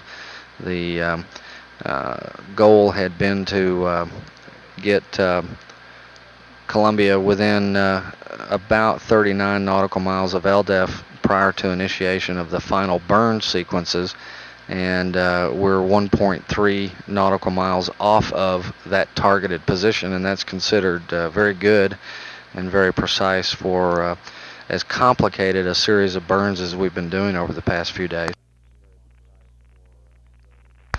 Presently, Columbia is 90 miles behind the long duration exposure facility and gaining 19 miles each orbit. 3 major burns will initiate the chase this morning: the NC5, the NH, and TI burns. Those are upcoming. We're also at the opening of this morning's activities in the post-sleep period, doing a flash evaporator system dump of water, and we'll also be doing a wastewater dump later this morning. We'll have the flash evap running, but we'll shut it off prior to the initiation of the TI burn, or terminal initiation burn. The PDRS officer, Ron Zaguli, reported during the handover that the arm is in good shape. PDRS stands for Payload Deployment and Retrieval System. It's a new acronym for what we used to call RMU. Columbia, Houston, we have some information on the location of your 20-foot cable. Okay, go ahead. Dan, those 2 cables should have been located in MF43 Mike and MF57 Mike. Which locker did you get the first cable out of? Stand by, we're checking them both right now. Okay. At Houston, we have a visual on LDEF now. We copy, thanks. In Columbia, you can go ahead and turn the teleprinter's air-to-ground tube back to transmit-receive. Okay, that's in work. amid the other housekeeping procedures underway aboard Columbia this morning, the crew also took a look out the windows, and Commander Brandenstein just reported to us at 2 days, 17 hours, 59 minutes that they have a visual sighting of LDEF. From their perspective right now, it's a bright spot of light. We hope that spot of light will become ever larger and grow into a pretty large bus-sized object by later this morning. During the handover briefing also between the planning and Orbit 1 teams, during the Orbit 1 handover, the payloads officer oncoming, Ben Solari, reported that as far as LDEF is concerned, everything is set and we're ready to see it happen, and the flight director, Al Pennington, responded, okay, let's go get it, and that's what we're about to go do. We will be shifting to several different clocks. In Columbia, Houston, you have a go to switch tanks on the interconnect. Switch from right to left ohm speed. Okay, it's in work. And on the TV cable, the first one came out of 57 mic, which is where the TV is stowed. The second one I was told was going to be in with a Canon camcorder, and it is not.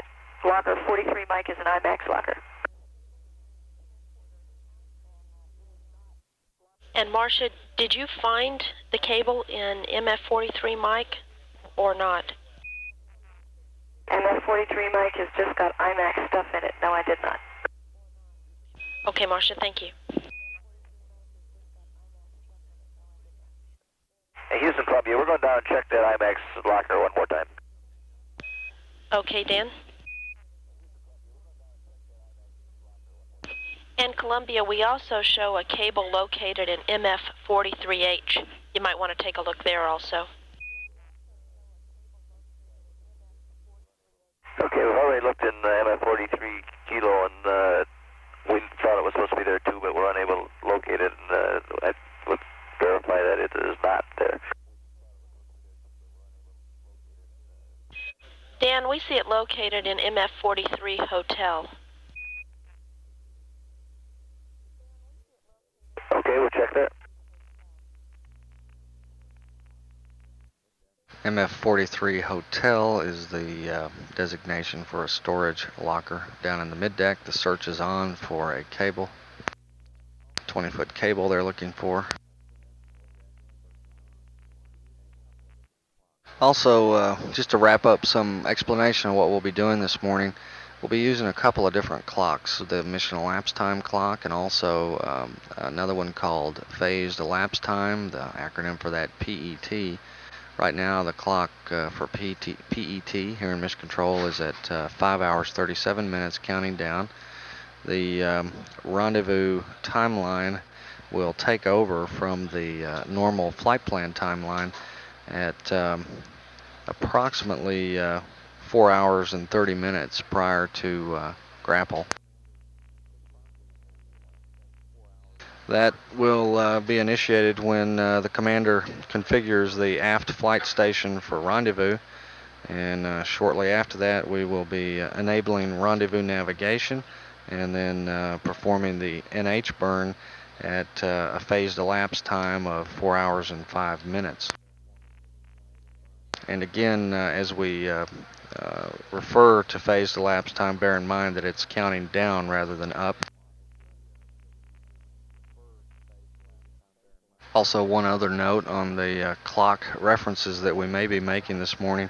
The phased elapsed time that we're counting down to right now, when we reach a PET of 0, that will coincide with the beginning of the final phase of the rendezvous. The PET 0, or phased elapsed time of 0, equals the time at which we'll perform the TI burn.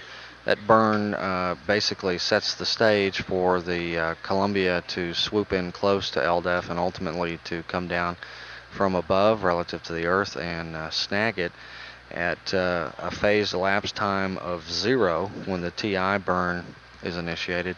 We'll then begin counting up, and it'll then take 2 hours and 30 minutes approximately until grapple.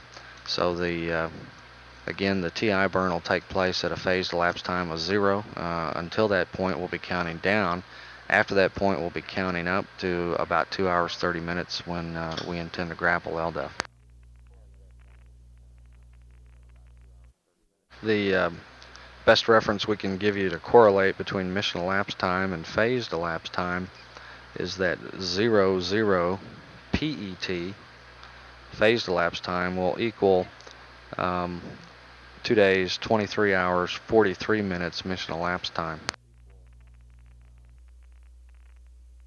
Houston, Columbia. Go ahead, Wex. If it's okay with you, I'll do the KU band antenna cable positioning. Stand by, Wex. And Jim, you have a go to do the cable positioning on the KU. Thank you. And Houston, we got that message because we stopped per sequence just seconds after we started it, realizing we wanted to get the alignment done first. Okay, Dan, we copy. In Houston, Columbia, we have the IMU numbers if you're interested. Dan, we've got all the data we need. Looks good. Thank you. Columbia, Houston, we tagged up a summary of your maneuver tigs. You should have that on board now. We're checking. And TJ, it's all there. Thanks. We aim to please.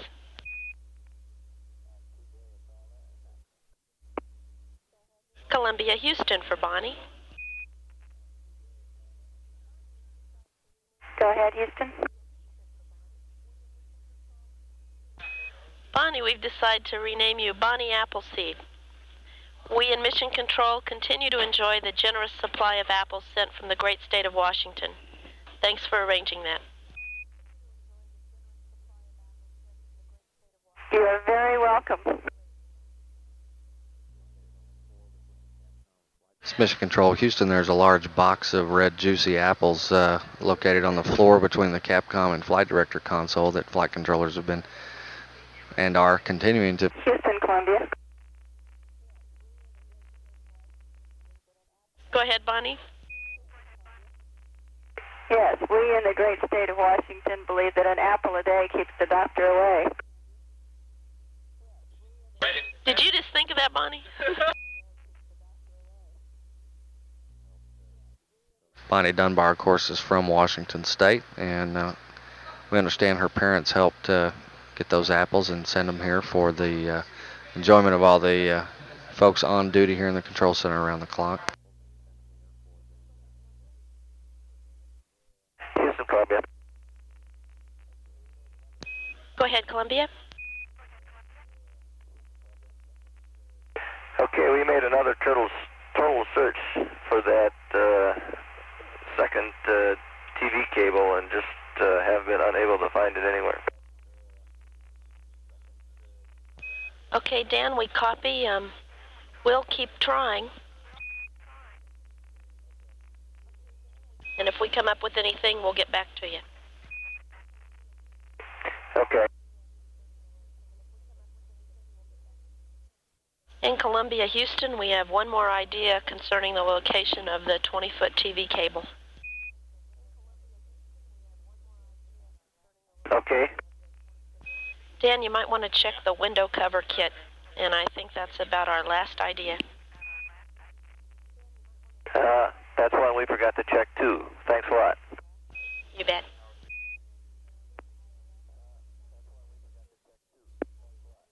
In Columbia, Houston, we're handing down to iOS for tracking purposes. We'll be with you for about another 2.5 minutes, and then we'll pick you up on the west side at 1961. That's 1916.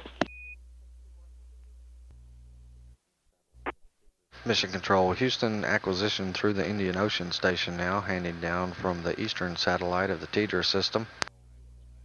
and the control center is now processing Indian Ocean Station data, handed down to this station to give us just an additional tracking opportunity on the orbiter, update our numbers, so that we can approach the burns upcoming this morning with a little more precision. First of those burns will be on the next pass around the world. The ignition time 50 minutes from now. We'll reacquire through Tidris West at 2 days, 19 hours, and 16 minutes. This is Mission Control, Houston. Columbia, Houston, we're back with you through Tidris West. How do you read? Okay, got you loud and clear, Houston. And Dan, we have you the same. That was a good idea on that TV cable, but it came up no joy once again. Okay, Dan, thanks for the report.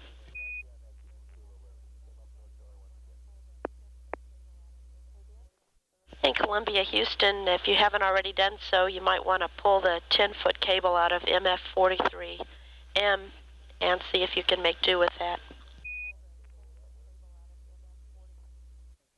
Okay, Houston, that's an IMAX cable. Will that work? Columbia, stand by. We'll double check. In Columbia, Houston, right you are. The 10-foot cable is indeed an IMAX cable, and it will not work. Good catch. Okay, thanks. In Columbia, Houston, we see a good radar self-test. Roger.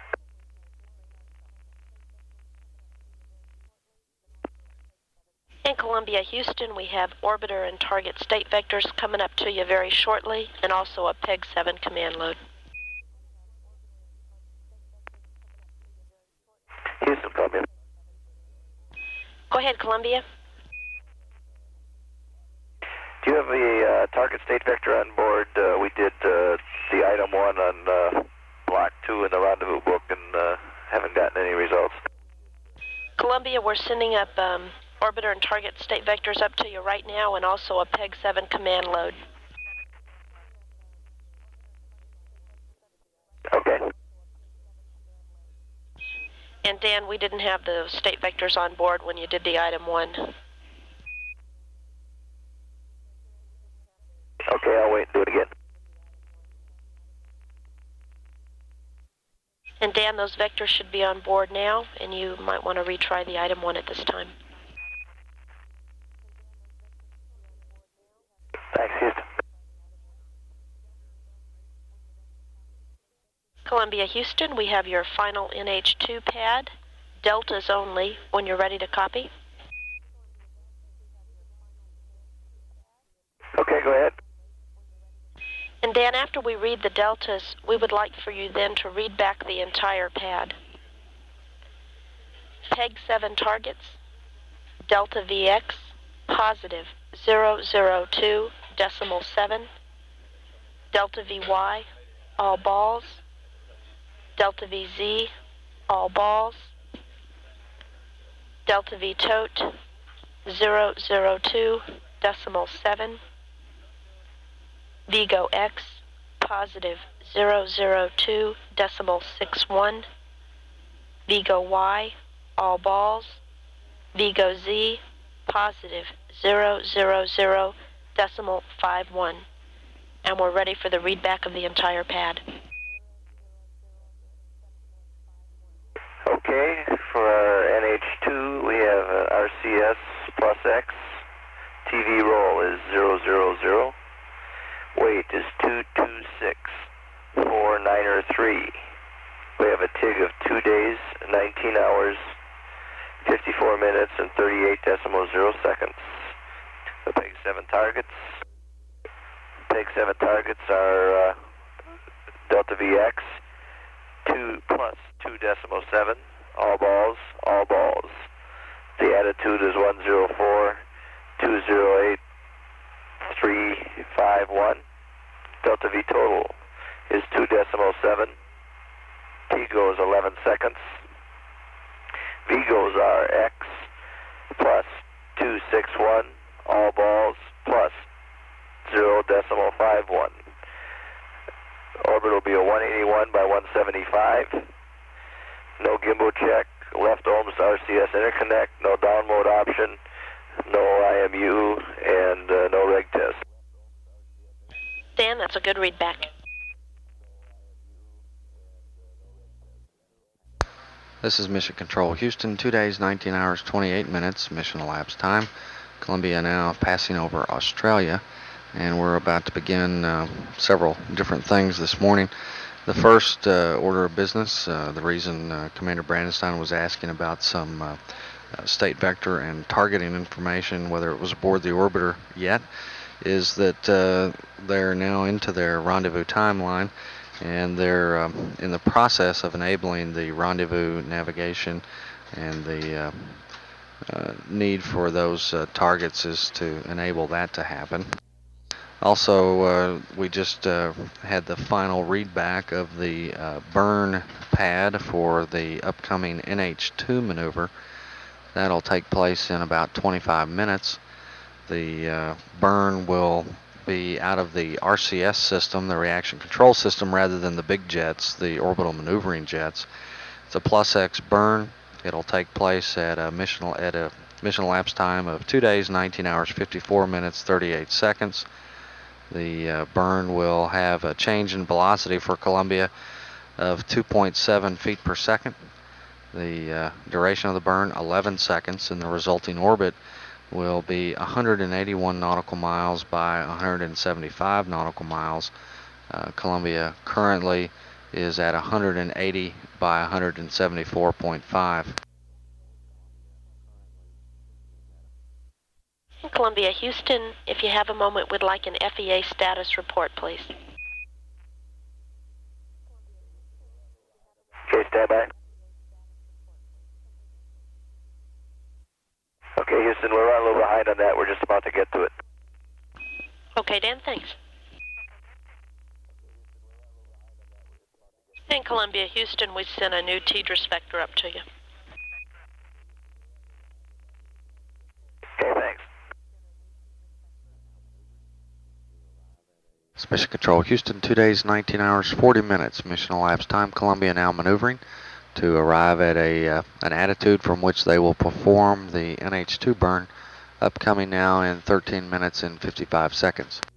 That's a small burn that will tweak the orbit a bit, and the resulting orbit will be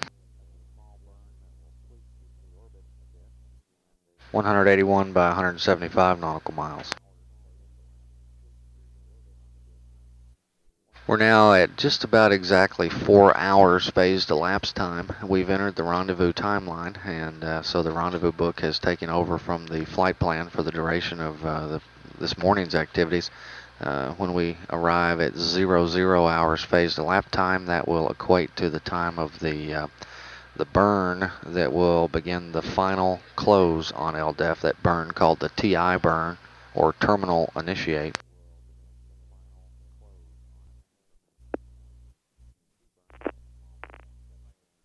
This is Mission Control Houston now, 5 minutes remaining before the NH2 burn, a small 2.7 foot per second burn out of the reaction control system jets, and the guidance navigation control officer reports Columbia has arrived at the desired attitude for that burn.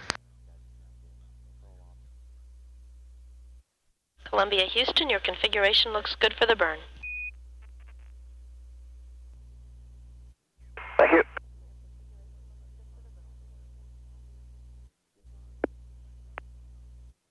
Mission Control Houston, the 11-second burn now underway aboard Columbia. The NH2 burn is now underway again, and that will be a delta V at 2.7 feet per second, resulting orbit 181 by 175 nautical miles. Mission Control Houston, the burn. Columbia, Houston, we see a good burn and some great looking residuals. Roger, Houston. Mission Control Houston, the burn looked good again aboard Columbia. In fact, as the controllers were watching the burn take place on one of the data displays here in Mission Control, a murmur went up from the trench where the flight dynamics rendezvous and navigation and guidance people are located. The propulsion officer said that it was probably impossible to do it with any more precision than Dan Brandenstein just did it with, and Pennington, the flight director, responded that it was impossible indeed to do it any better with this spacecraft. So that first burn of this morning's activities look good. The rendezvous now is underway. Final phases will lead us up to the TI burn, which will take place about 3 hours 44 minutes from now. The TI is theoretically at least the burn that commits us to the final close-in proximity operations with LDEF. In fact, in a theoretical sense, the TI is the burn that you do that would, if we did not do some maneuvers subsequent to that, that TI burn would set us up on a collision course with LDEF. Of course, we don't intend to collide with that spacecraft, but the TI sends us on the way, and then we begin a series of manual pulses that Dan Brandenstein will enter into Columbia's rocket system that will slow us down. Those pulses are known as braking gates, and the manual control he executes from that point will put us in a position ultimately just above the LDEF, and the LDEF will be between Columbia and the Earth. Houston, Columbia with a question. Go ahead, Dan. Okay, coming out of Block 3, it wanted us in LVLH, which we did, but looking at our next burn, it looks like it's a posigrade burn, which if we stay in retrograde burn, which if we stay in LVLH, we'll take most of it out of forward. Is that what we want to do? Dan, stand by one. In Columbia, Houston, we have some words for you with respect to your next burn. Go ahead. Dan would like for you to initiate a target track and then burn at that attitude, which will result in taking prop out of both the forward and the aft. Okay, sorry about that. We'll just do Block 4 when it tells us to. That's affirmed, Dan. In Columbia, Houston, your preliminary orbital maneuver pad for NC5 is now become the final pad, and we're ready for a readback whenever you are. Okay, Houston, the preliminary NC5 is now the final, and it read back as follows. RCS multi-axis TV roll 000. Weight 226419er. Take time 2 days, 20 hours, 40 minutes, 13.0 seconds. Peg 7 targets minus 1.3, all balls. Maneuver attitude is 124, 175, and 064. Delta V total 1.3, T-go of 5 seconds. The V-goes are X plus 0.01, all balls, plus 1.30. Put us in an orbit of 181 by 175, and gimbal checks are NA. We're air connected to the left, no download option, no reg test, and deselect IMU3. Dan, that's a good readback, except maneuver attitude roll 123. How copy? Okay, the roll and maneuver attitude is 123. And the rest looks good. In Columbia, Houston, be advised, we'd like you to initiate the target track maneuver no later than 20 minutes prior to TIG. Okay, well, we're going to probably get it a little bit earlier even than the timeline, so we're getting ready to head over there now. Sounds good. This is Mission Control Houston at 2 days, 20 hours, 14 minutes mission elapsed time. Our phased lapse time now 3 hours 26 minutes, counting down to the terminal initiation burn. Meanwhile, we're now also counting down to the NC5 burn. That'll happen in about 25.5 minutes. Those were the numbers that were just read up to the crew, or actually read down by Commander Dan Brandenstein. That burn will occur by using the the reaction control system jets. It's not a large burn. The total change in velocity 1.3 feet per second. The duration of the burn 5 seconds. The orbit will remain the same, 181 by 175 nautical miles. The NC5 burn is a multi-axis, and it's actually a phasing maneuver. Weight of the orbiter when the burn takes place will be 226,419 pounds, and again the time of Houston, Columbia. Go ahead, Columbia. Okay, since we're starting Block 6 early, can I do the maneuver in vernier instead of normal? That's affirmed, Dan. And the time of this NC5 burn again in mission elapsed 2 days, 20 hours, 40 minutes, 13 seconds. Another note for those following along, if you have a flight plan, the final that was printed up in I believe late November, the rendezvous burns this morning are all taking place approximately 1 hour later than shown in the flight plan.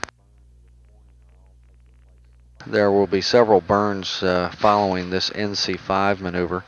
The NCC burn, which is a corrective combination maneuver, will take place at 2 days, 22 hours, and 46 minutes. The terminal initiation burn at approximately 2 days, 23 hours, 43 minutes. Then there will be a series of mid-course corrections, manual pulses that Dan Brandenstein will throw in as Columbia is maneuvering around to get into the proper position relative to LDEF. There are 4 of those mid-course corrections. The first, MC1, at 3 days, 0 hours, 4 minutes. MC2 at 3 days, 0 hours, 31 minutes. MC3 at 3 days, 0 hours, 41 minutes. And MC4, 3 days, 0 hours, 51 minutes. Currently we're showing the time for capture of the long duration exposure facility, 3 days, 2 hours, 13 minutes into the flight of Columbia. Columbia, Houston, be advised we're approaching the tail. Roger.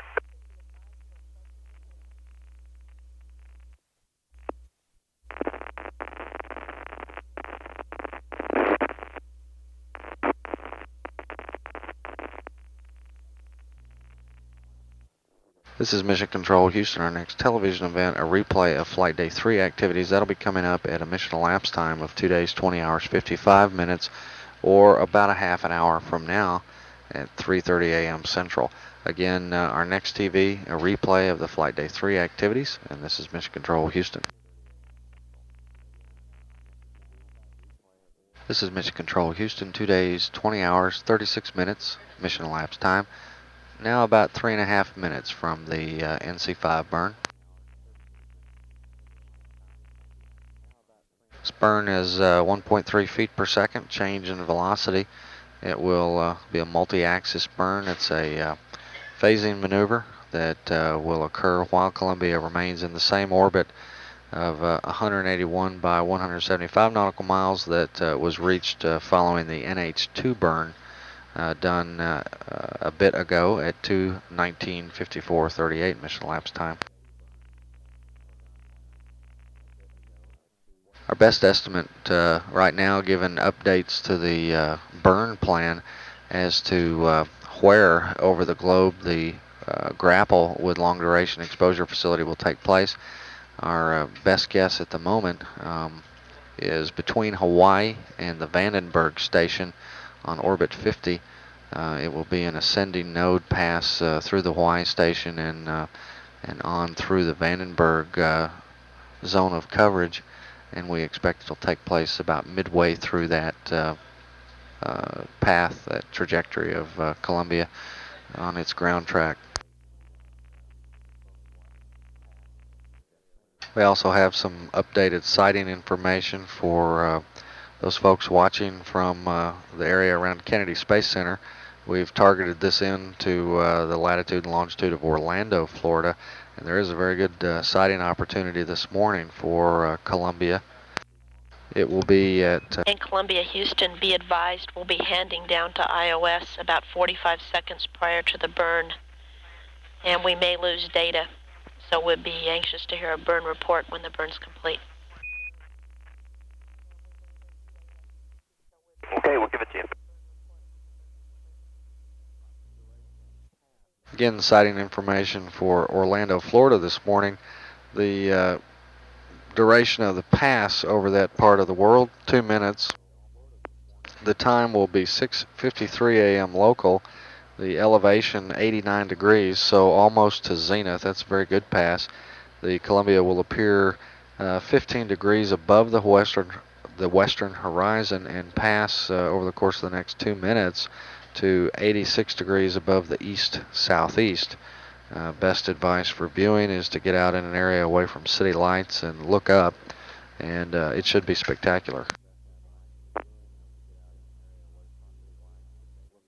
We've now handed down from the eastern TDRS satellite to the Indian Ocean Station and are processing data through Indian Ocean Station. Burn is now about 16 seconds away. And we do have data through iOS that shows us the burn is underway. And the controllers here report... In Columbia, Houston, fortunately we got you back just prior to the burn. Another good-looking burn.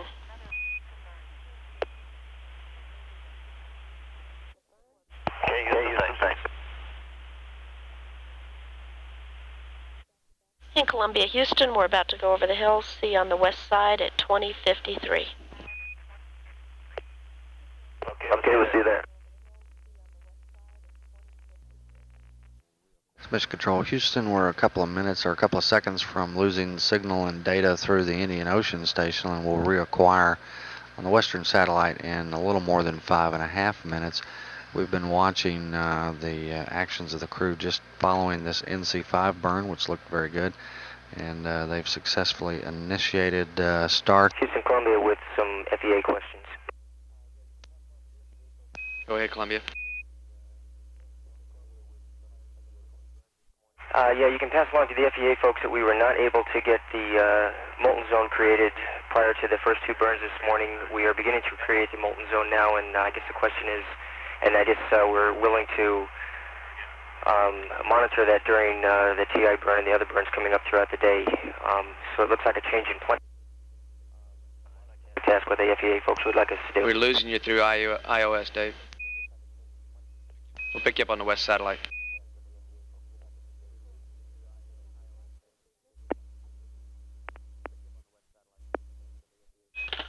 Columbia, Houston, we have you back through TDRS. How do you read?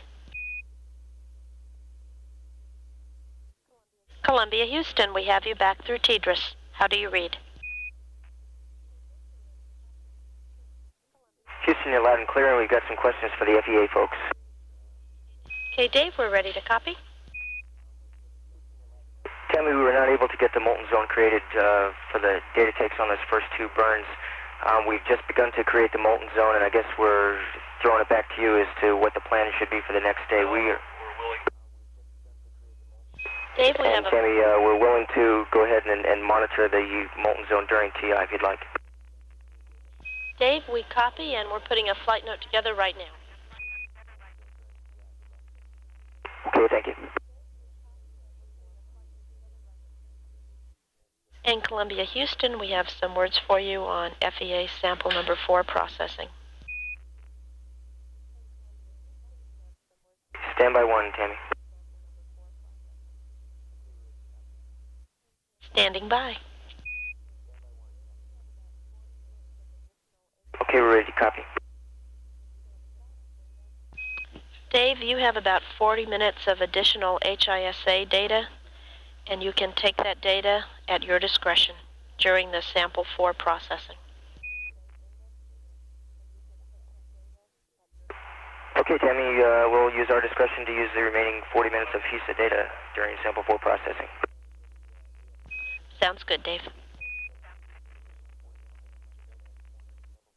And also, Tammy, for the AFE folks, we got 2 good runs on Bonnie and myself this morning.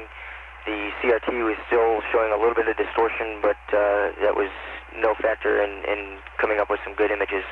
And we both got tilt frames also. Okay, Dave, thanks for the report. Good work. Houston, Columbia. Go ahead, Columbia. Okay, we got, looking through the COAS, we got a visual on the LDEF, and it's looking real good. Thanks, Dan. This is Mission Control Houston, 2 days, 21 hours, 4 minutes, mission elapsed time.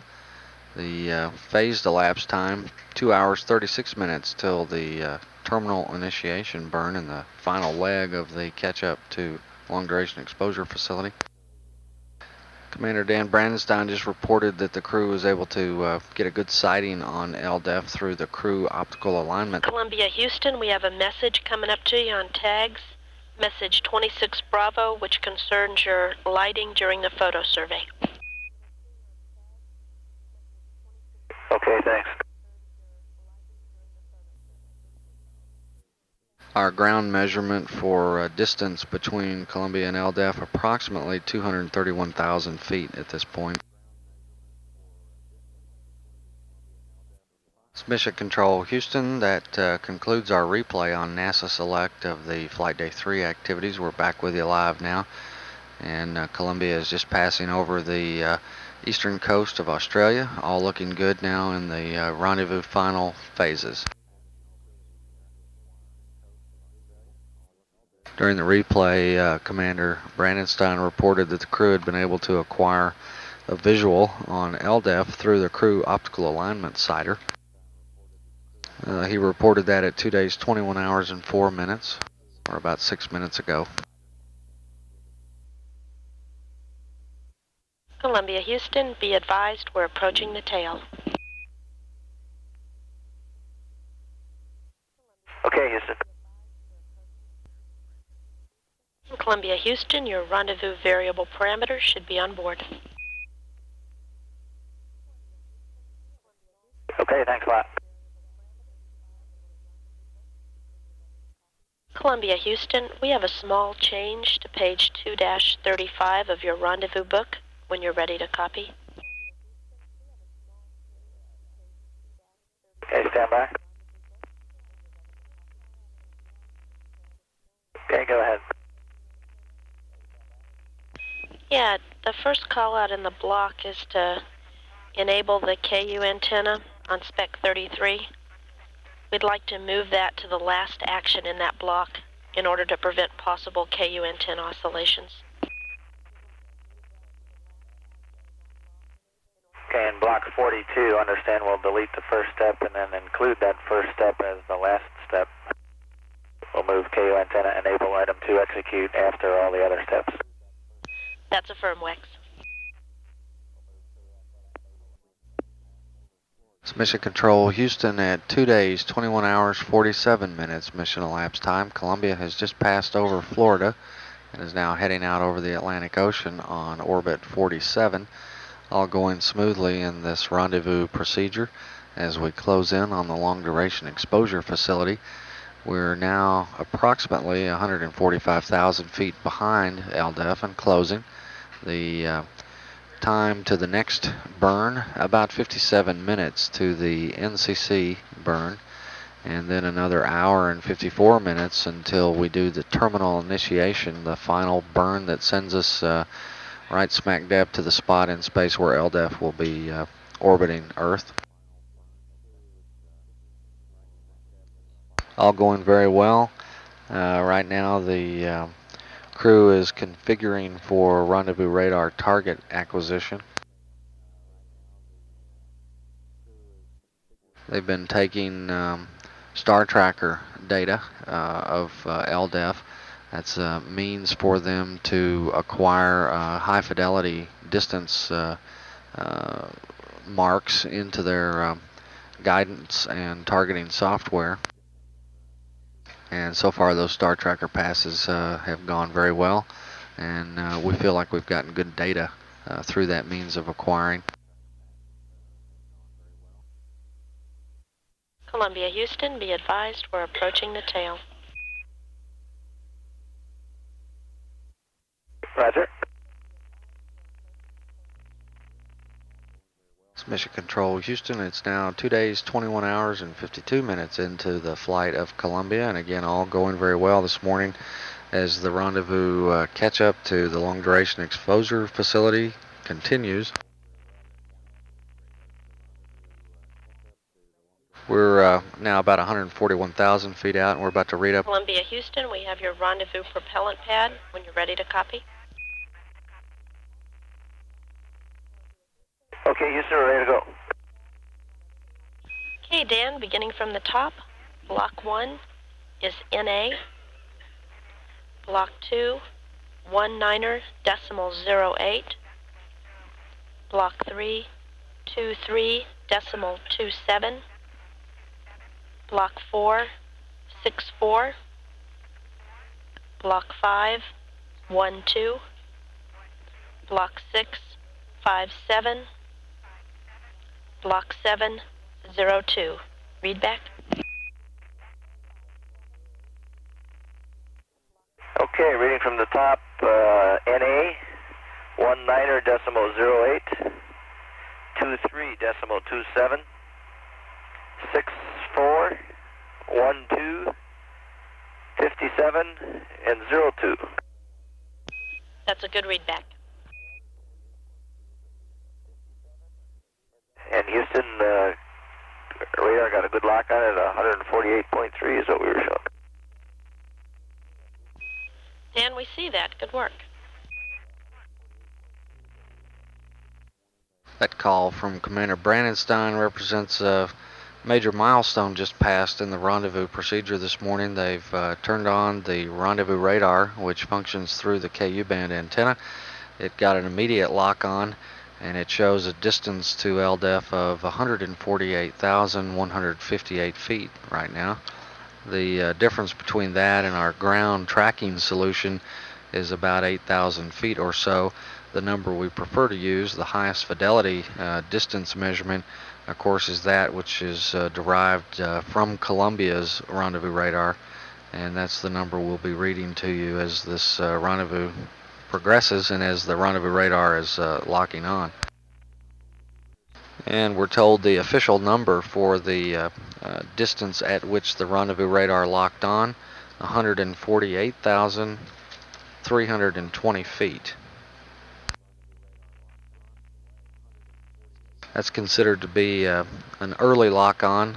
It's also considered to be a pretty healthy distance away for the system to acquire, although it's not unexpected given the size of the LDEF. A couple more interesting numbers to play with. We've been doing some back-of-the-envelope calculations in the Johnson Space Center newsroom, and we'll pass these numbers along for the interest they may hold. We calculate that Columbia so far on this mission and at the time of the grapple will have traveled 1,118,830 million nautical miles in orbit about the Earth, and using an average of 22,883.5 nautical miles per orbit traveled for the LDEF, and multiplying that by the number of orbits it will have revolved around the Earth at the time of the grapple, that number 32,422, we come up with a distance traveled for LDEF. This is very approximate, but we'll carry it out to several numbers. Distance traveled for LDEF at the time of grapple, 741,928,837 nautical miles. And just as a frame of reference, The distance from Earth to Saturn in statute miles is 792 million. The distance from the Sun to Saturn, 885 million miles. And if you convert the distance traveled for LDEF from nautical to statute, you get approximately 854 million statute miles. So those are some pretty healthy numbers to play with. And shortly we will be switching our satellite for validation here on the ground to a couple of stations out west and east of here, and we'll resume live broadcast of commentary from Mission Control on the NASA Select audio feed after that validation. In the meantime, we'll be received on the Mission audio circuit.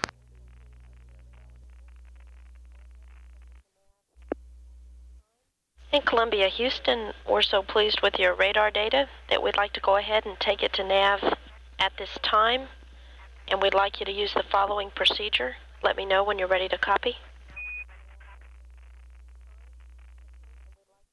Okay, go ahead. All these item entries will be on Spec 33. The first is to take filter to prop on item 8, and then auto range and range rate with items 17 and 20 respectively. Okay, you'd like, right now you'd like a filter to prop and then auto range and auto range rate, item 17 and 20 for those two, item 8 for the filter to prop. That's affirmed, Dan, and then we'll press with the Star Tracker pass nominally using angle data from the Star Tracker. Okay, thanks a lot.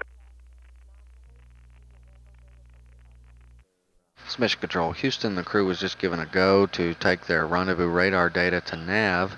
What that means is they're acquiring a good lock-on through the rendezvous radar, and now they're routing that data into the navigation platform of Columbia. Doing so will help them null out any dispersions or erroneous data that they might have acquired thus far using the Star Tracker. There are 3 ways for them to acquire distance data, ranging data, and rate of closure. They can select the Star Tracker or the crew optical alignment sighter or the rendezvous radar. The highest fidelity tool is the rendezvous radar. Normally its best usage is at distances of 100,000 feet or less. So the fact that they're taking the data that they're getting through that system and going ahead and letting it enter into the navigation platform calculations is a good sign that they're receiving a good steady stream of data through that system, and they've acquired a good lock-on with the long duration exposure facility. At the time they acquired rendezvous radar lock-on, the distance in feet was 148,320 nautical miles. That took place at 2 days, 21 hours, 54 minutes. That converts to a distance of 28.09 statute miles. And they're currently closing on LDEF at a rate of about 7 or 8 feet per second. And in our continued effort to provide you with more data than you can possibly use, that 28.09 statute miles distance converts to 24.4 nautical miles.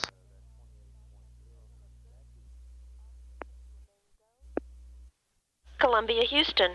The radar and Star Tracker data look good. All systems remain go. We're about 2.5 minutes from LOS. See you on the west side at 22:30.